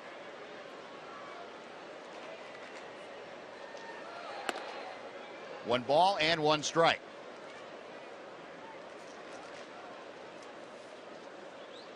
Correa, a big leaguer since June the 8th of this year. So all of his numbers are just a partial season. Going on 2 full months now, but that's about a third of a season for you. Good slider. Can't get hurt with that pitch. Spencer trying to back up last night's nice outing with another one today. Yep. The 1-2 to Correa. Good fastball, got it on his fist. Good combination. Yep. Slider away, fastball in. Now if you're Correa, you're thinking, oh boy, made me look bad on 2 pitches. What's it going to be this time around? Yeah, and that was the same area that we saw him turn on a pitch in the first inning against Colby Lewis the other night. Got him on the slider. Nice pitch. Good job by Patton. Back-to-back strikeouts, Gomez and Correa. Spencer Patton retires 4 straight in an inning and a third. Correa, the latest victim. The Astros down in order. Will take the stretch. Rangers leading 4-3. At Bat, the #1 app for live baseball. At Bat is up to the moment at any moment with in-game highlights, live look-ins, replay reviews, radio broadcasts, statcasts, and a lot more. Get MLB.com at Bat for your smartphone or tablet. Spencer Patton really putting it to the Astros again tonight. A very speedy 3 up, 3 down in that top of the 7th. Now he gives the Rangers a chance to come out here in the bottom of the 7th, do some damage. They'll be facing Josh Fields. Remember, Fields came in relief in the first inning of the game here on Monday night. Took over for Lance McCullers, and Fields ended up working an inning and 2/3 in that game. He settled things down for the moment at that time. Delino to Shields is 0 for 3 tonight. A couple of strikeouts. He also reached via an error. Powering pop-up to shallow left. Correa and Marisnik. It's Marisnik making the call. 1 gone. Ryan Strasburger is headed to the plate. And before he comes in, let's send it over to Dana Larson for a Mazda game break.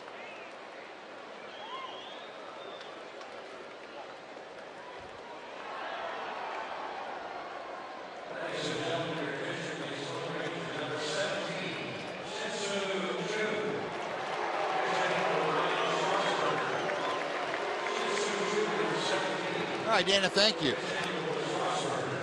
The Angels scored 3 in that the bottom of the 9th inning. Scored 3 with 2 outs. Well, Ryan Strasburger will not get up. It'll be Shin-Soo Choo coming off the bench as a pinch hitter. Well, with the right-hander Fields out there, Jeff Bannister going to one of his left-handers on the bench, Shin-Soo Choo. Also has Hamilton and Odor to select from.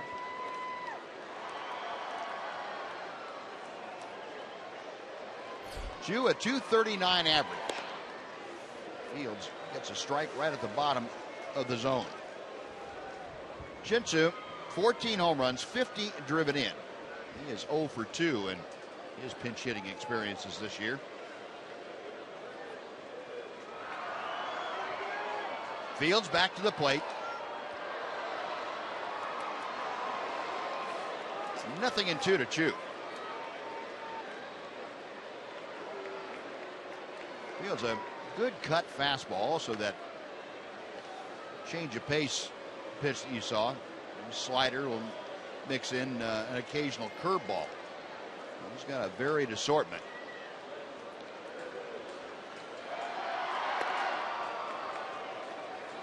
One ball, 2 strikes.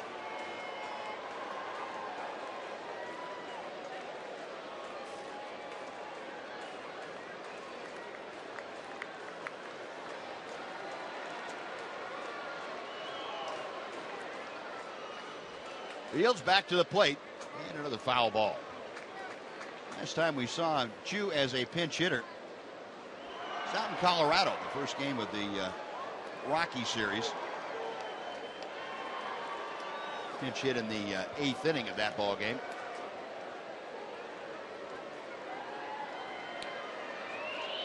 Trying to get aboard with 1 out here in the bottom of the 7th. Josh Fields, the belt high set. 2-2 now.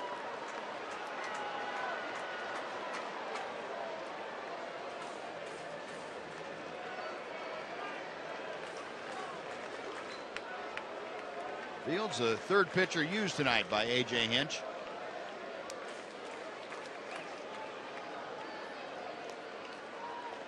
That's low. 3-2. That's some concentrating, eyeballing those pitches by Chu. He's looking at them all the way. He's got a terrific eye, right?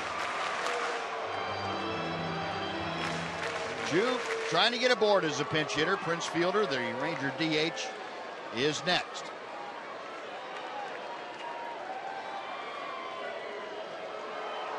Fields ready, the 3-2 pitch. High in the air to right field. Rasmus over and back near the warning track. 2 gone. Chu skies out.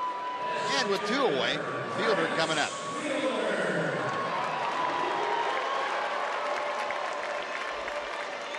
Fielder had a sacrifice fly in the 1st inning. Drove home his 63rd run of the year. Other than that, he has struck out and grounded out.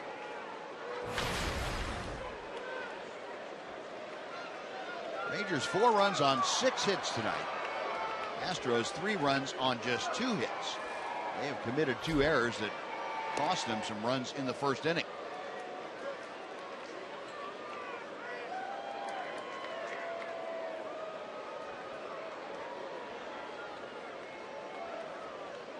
Oh, 0-1 to Fielder.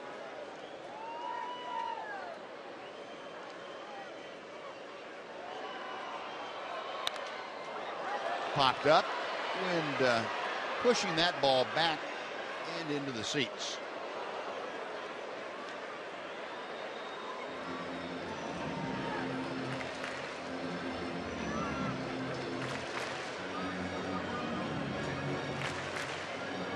Fielder facing Josh Fields. Josh Fields, the 29, soon to be 30-year-old out of Athens, Georgia. Fields a Rule 5 draft pick by the Astros from Boston. That was back after the 2012 season. Got him swinging. Fields coming down and in, and Fielder goes down on strikes. Rangers gone in order.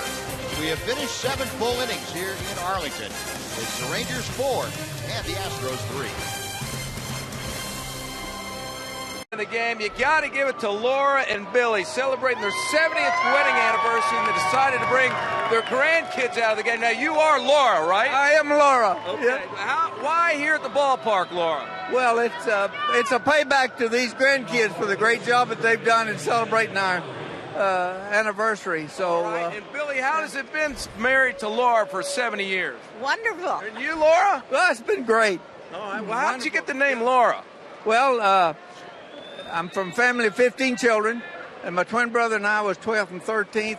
They ran out of names, so they didn't name us until we were 5 years old. And we named ourselves after a judge and his wife, Lee and Laura Clark. All right. Well, congratulations. You got any big plans after the game?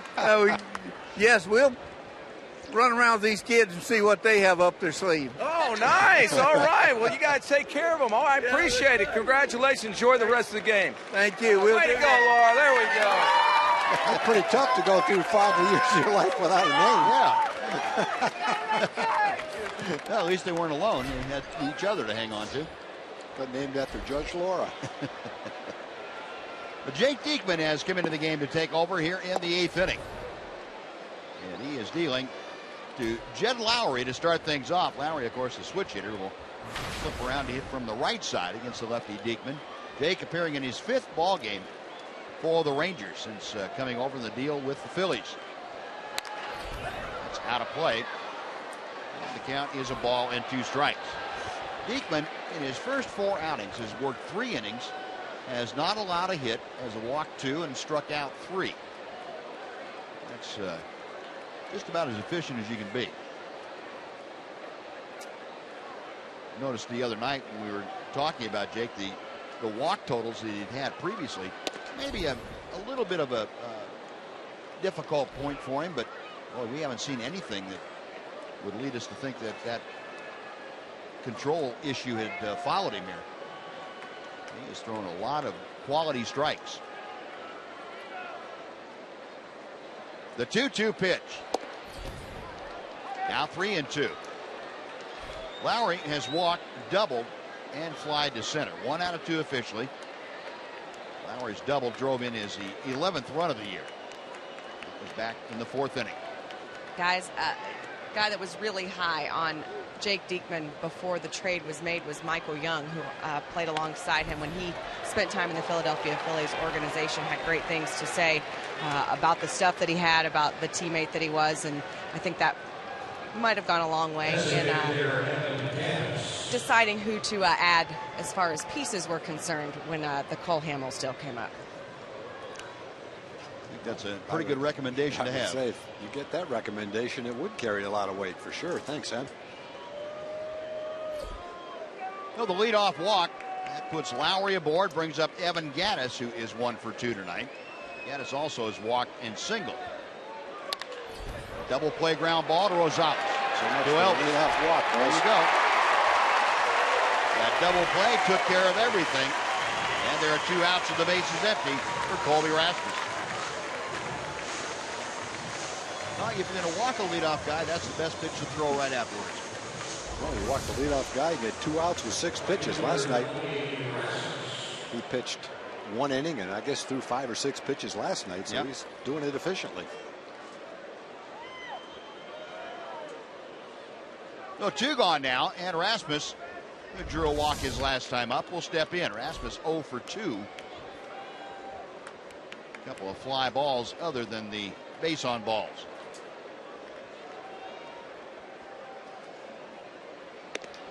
One ball, no strikes. Diekman last night worked the 8th inning, as Tom was telling you, 5 pitches total. He faced Correa, Carter, a pinch hitter, and Gattis. He got 3 ground balls in quick succession. 1-0 to Rasmus. Now 1-1. We were talking about both Jake and Sam Dyson out of that bullpen.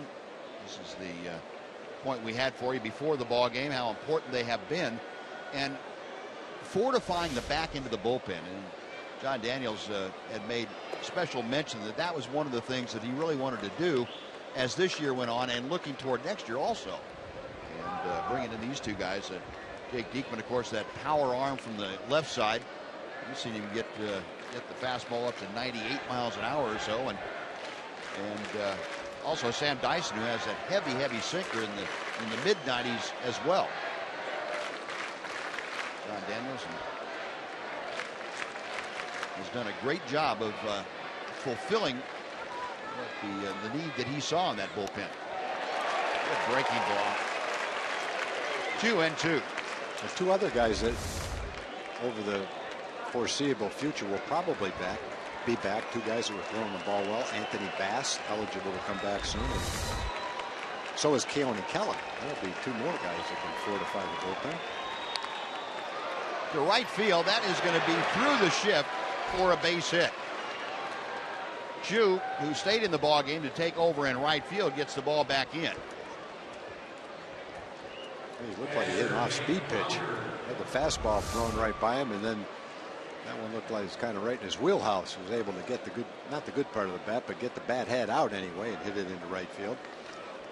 And at this stage of the game, with every guy that gets on, 1 more guy at the top of the order will have a chance to hit. Altuve, now if you can get Conger right here, Altuve will be the 3rd hitter next inning. 1 more guy gets on, then it's Gomez. 1 more guy gets on, then it's Correa. Hank Conger has walked twice, once with the bases loaded. That gave him an RBI, and he fouls that pitch back for strike 1. As Tom told you, Conger much better as a left-handed hitter than he is as a right-handed hitter. In fact, as a left-handed hitter, he has one of the better marks in baseball against right-handed pitching. 356. He's got an 1187 OPS on base plus slugging. That pitch gets away from Chris Jimenez, so down to second goes Rasmus. Now he's in scoring position with 2 outs.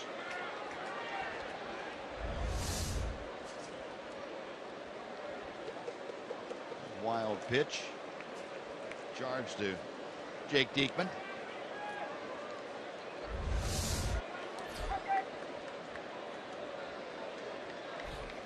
Well, Rasmus at second now. Count of 1-1 with 2 outs. Rasmus carrying the tying run right behind Diekman. That's out of play, and Jake with the advantage and a ball and 2 strikes.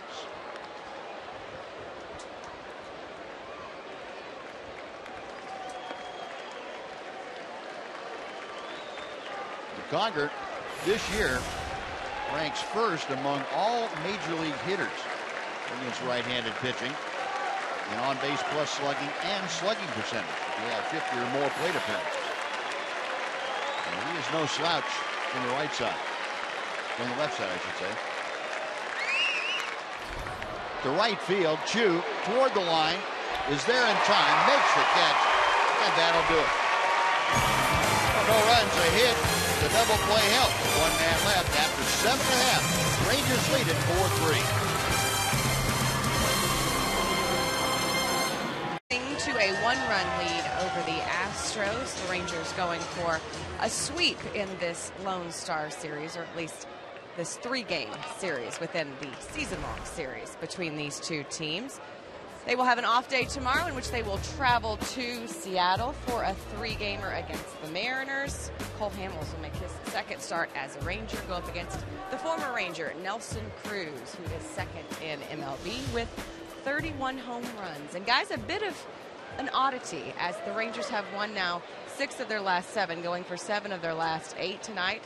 The only loss within that stretch has been the one started by Cole Hamels, which the streak started when the trade wasn't official, but it was pretty much a done deal. Kind of weird. Adrian Beltre shooting one into the gap. Adrian puts the brakes on as Rasmus did a good job of cutting that ball off and getting it back to second base in a hurry. But Adrian aboard with his first hit of the night. He's now 1 for 3. You see the kind of athlete that Rasmus is when he goes back and cuts this ball off in the gap. Looked like it was maybe not going to get to the wall, but it looked like it was going to get far enough past Rasmus where he couldn't hold Adrian to a single. And he catches it and turns around and fires a 1-hop strike to second base. Nice play. Adrian watching it all the way. That's how he made his decision. Good job by Rasmus, but Adrian aboard. Rangers now with 7 hits tonight. Mitch Moreland facing Pat Neshek. The right-hander with the funky delivery misses down and in for ball 1. Neshek, a 34-year-old veteran, one of several veterans in that Astros bullpen. His 47th appearance of the year. 2.93 ERA. Opponents hitting just 186 against the right-hander. Chopper foul. Neshek, you remember, last year was with St. Louis, but prior to that, spent a couple of years in Oakland. Also had some time in San Diego. Came up originally with the Twins.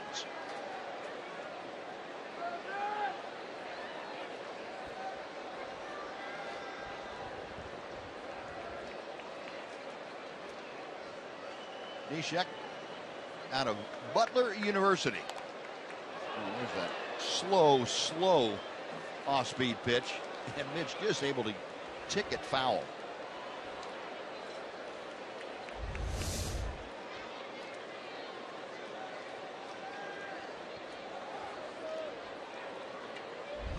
That's his super slow changeup. 1-2 to Moreland. Mitch tonight 2 for 3, a pair of singles, an RBI. He's got Beltre at first, nobody out here in the 8th inning.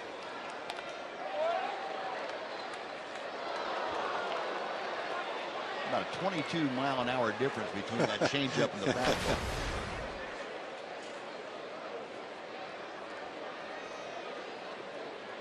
Picture that average, as you can see now, back up to 288.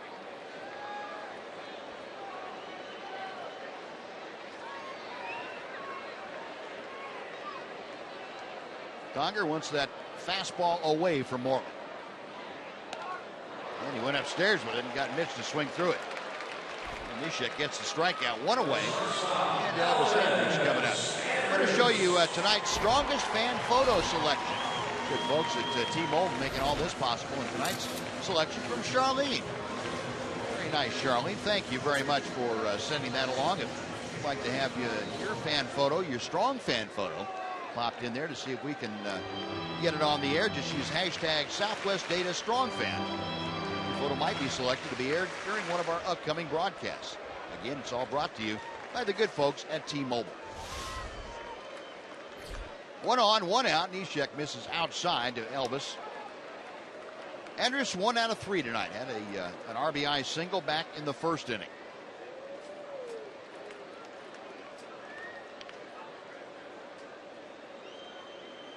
Elvis currently hitting at 258. A lot of different. He's tough to pick up. Yeah. And he's got an assortment of pitches and a variety of speeds.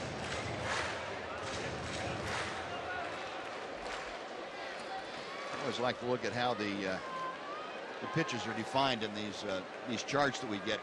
Neshek, it says he throws a sinker, slider, and changeup. Yeah, but he doesn't say he throws them at about 5 different speeds. No. And from a weird angle. Well, you see guys throw from all different angles. Sidearm pitchers, submarine pitchers. He's somewhere in between. But you'd love to have seen the day that he decided that's the way I'm going to start throwing. Because he made a good decision. Yeah, he did. Because the deception he has and the ability to throw pretty hard from that angle really made him a pretty solid reliever. Yeah, 91 with that motion is pretty impressive. Yeah. You saw the spread all the way from 68 up to 91, 23 miles an hour. That's not easy for a hitter to pick up and adjust to, especially when you only see him one time a game. 2-2 to Elvis.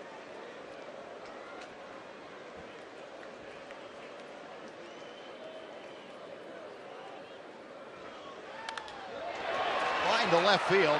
Maristic coming on, makes the catch about knee high. Maristic got fooled by that ball immediately and made a nice adjustment on it. 2 outs.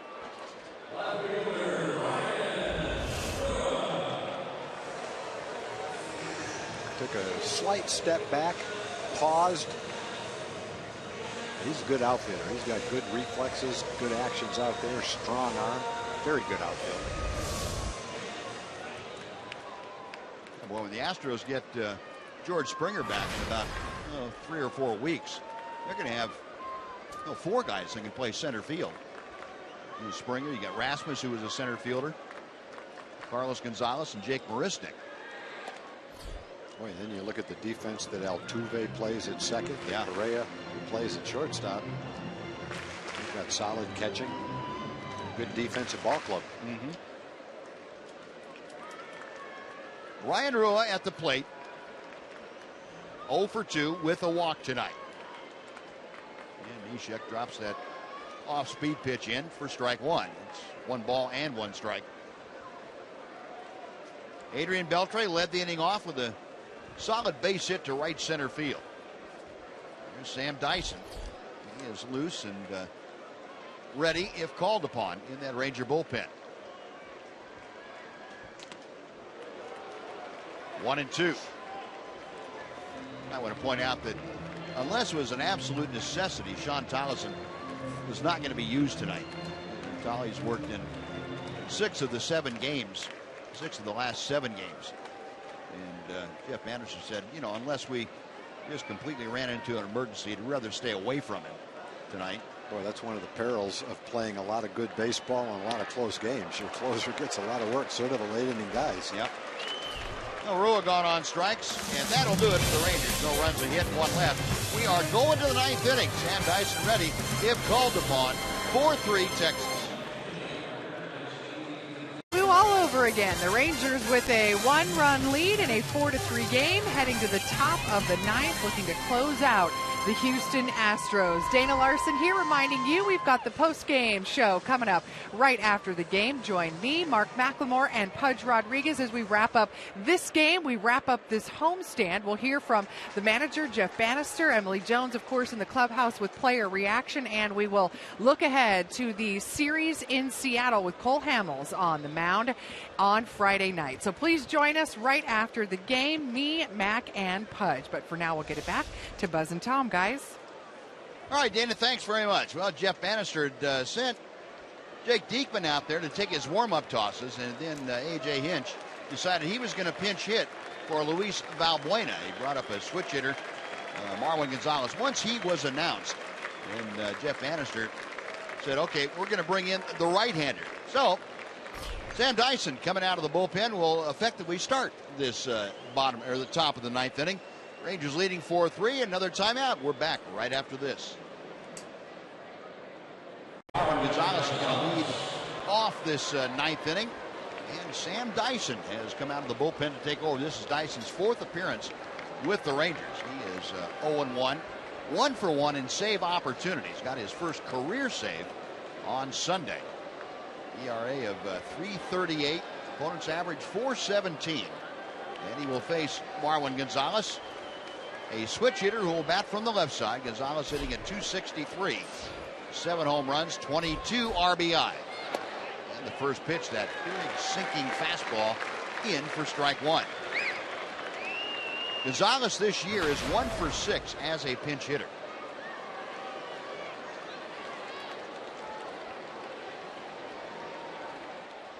Sam back on Monday night worked 2/3 of an inning. In here to see if he can close this one out. There's another hard sinker that's down and away. 1-1.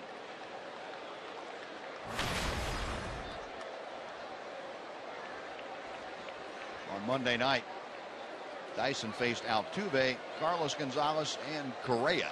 Gave up an infield single, was it. That pitch foul back and out of play. 1 ball and 2 strikes. Dyson, a 27-year-old. He's from the Tampa Bay area. Went to college at South Carolina.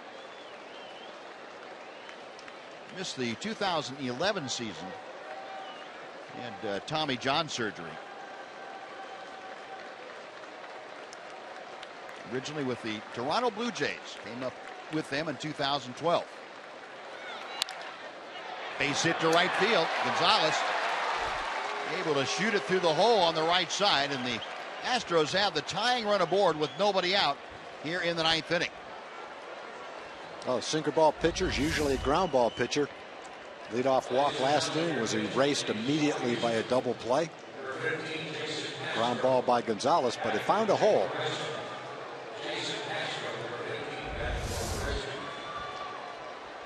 So Gonzalez aboard, and now A.J. Hinch again going to his bench. Jason Castro, the second catcher of the night anyway, is coming off the bench. Good left-handed hitter. Castro, a 2.22 average, 10 home runs, and 29 driven in. And Castro, of course, had good success in this ballpark. Goes after that first pitch, the heavy sinker, and fouls it off to the left. 0-1. Castro was a big strikeout victim in last night's game at a key moment. First pinch hitting appearance for him. Generally, catchers aren't guys that would pinch hit. Late in the ball game, got to go for it though. Dyson a check of first. The 0-1 is coming to Castro. Little number out in front of home plate. The only play that Jimenez has is to first. And it works like a sacrifice. Puts the tying run in scoring position now with 1 out for the top of the order.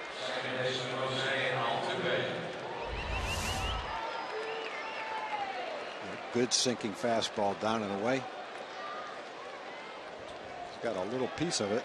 If he got a little more of a piece of it, maybe he would have grounded it to shortstop. Yeah. Instead, you're right, Buzz. It works just like a sacrifice, so turns out to be a decent out for the Astros. So Gonzalez at second. Jose Altuve, 0 for 4 tonight. 2 ground outs, 2 flyouts. Altuve now hitting at .294. And just as tough as ever. Out of play on the first base side. Altuve against Dyson on Monday night struck out.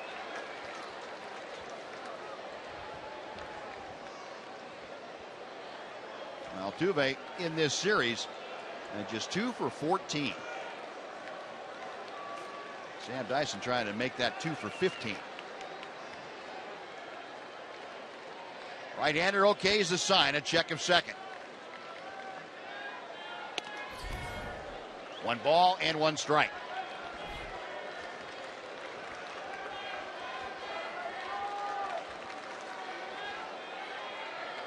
Dyson made his major league debut with the Blue Jays in just 2 games in 2012.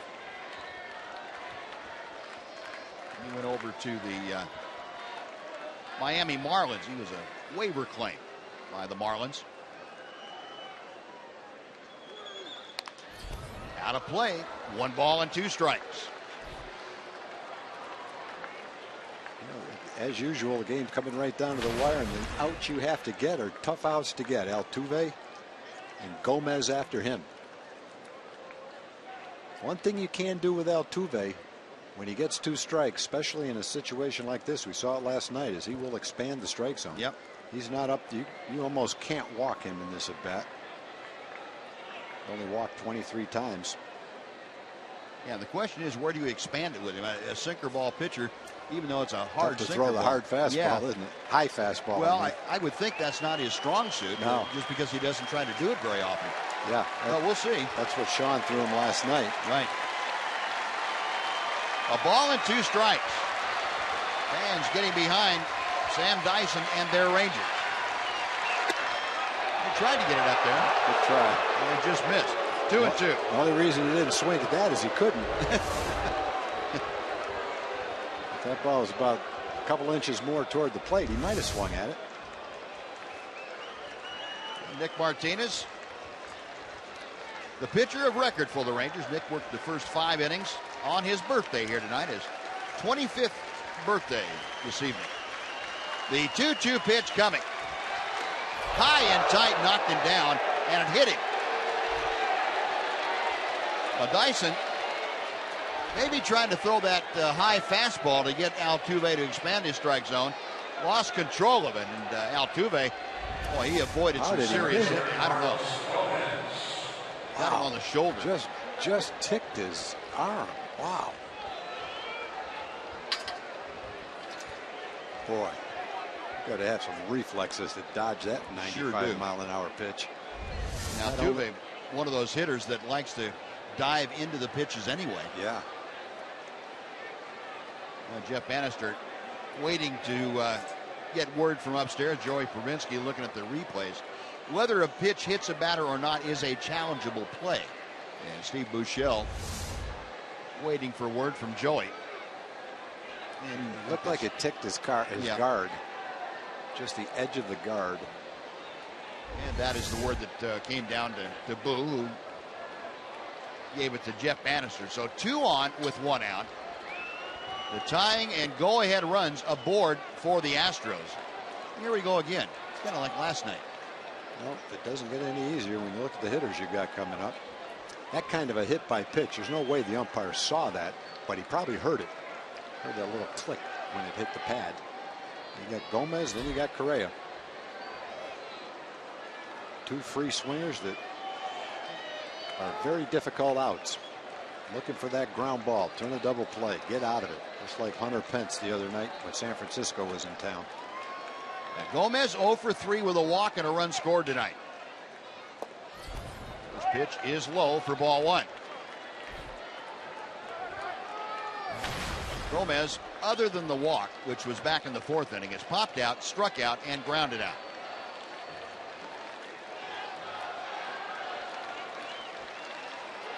Ranger defense at double play depth up the middle.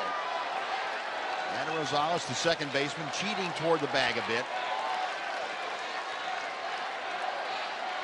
Dyson with the 1-0. Going outside, 2 balls and no strikes.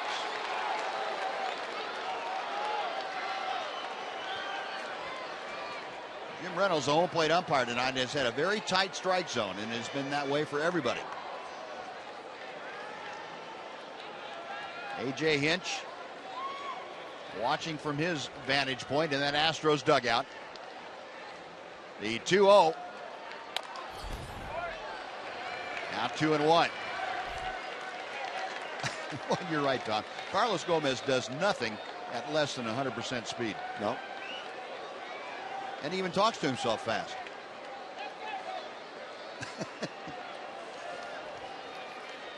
Look, now he's mad at his bat. Yeah. They gave me a pitch to hit. I swung it. You got to hit it. 2-1 now. Motivational technique. Gonzalez away from second. On the outside corner. Keep it right there. 2-2. You hit that pitch, you got a good chance to hit that double play grounder.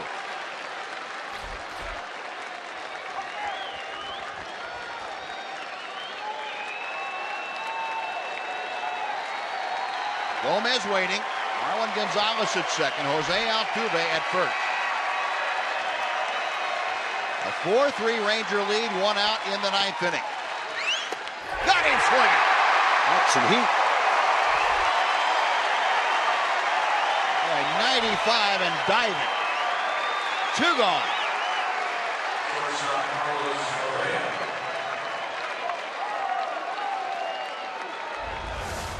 Watch the movement on this sinker. Oh boy. You can't take that pitch because it looks like a strike at the knees and then it just sinks down around the ankles and batter swings right over the top of it.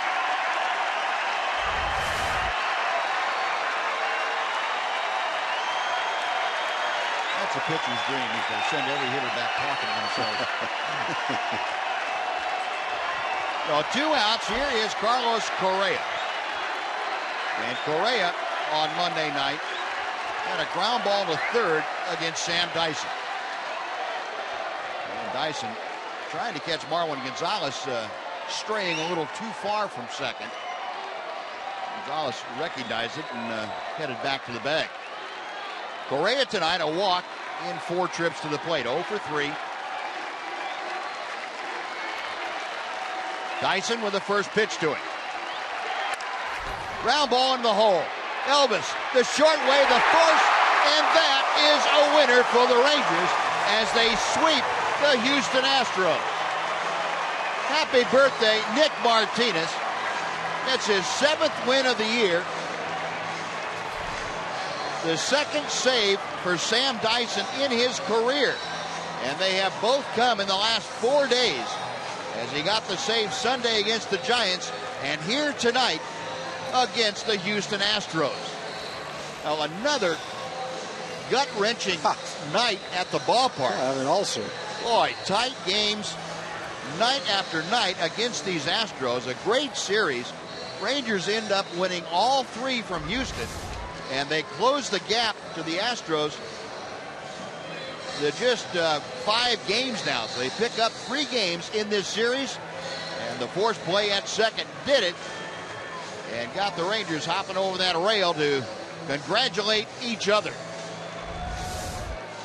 Jeff Bannister's club now 1 game over 500, and they have not been in this territory since back in the 1st of July.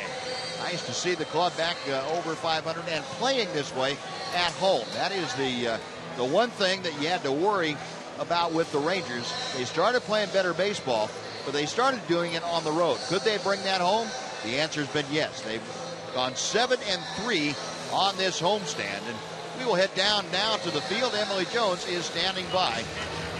Sam Dyson, who gets his first save as a Texas Ranger. Oh, wait. You're right. I mean, you make quick work of things. Thanks for the correction. The impact you've had between you and Jake Diekman kind of redefining this bullpen. What's it been like the last week for you guys? Just very exciting. I mean, we've got some electric arms down there in the pen, and, it's just nice to help out and, I guess, play for a, solid chance of being in the playoff.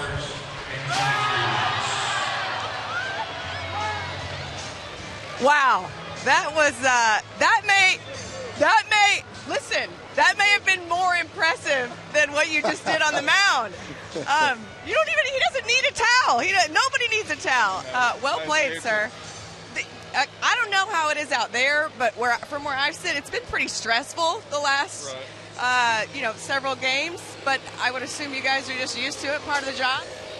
Yeah, I mean, you're kind of used to the stressful situations. It was definitely nice to get thrown in the fire right away and just kind of get your feet wet. And I think that kind of helps with the stress. The more stressful situations you deal with, it's kind of your heart's not pounding as much, and you just go out there and you stick to your strength, and you don't do stuff that you're not accustomed to doing. We talk to guys about being in a zone, whether it be on the mound or at the plate. When a team seems to be in a zone like this, how do you stay in it? I think you just go with the flow of the team and just continue to feed off their vibes. And if they're struggling, it affects the team. But whenever they're playing well and doing things right on the field, it's great. You're doing something right when you can avoid an entire Gatorade shower, Powerade shower, without getting a drop on you. Well played, sir. Up top, congratulations. We'll send it back to you guys. All right, Emily, thank you. Sam Dyson and the Rangers making a clean sweep over the Houston Astros, 4-3 the final tonight. We'll come back with some more thoughts and lead you right into Rangers replay, or I should say Rangers live, right after.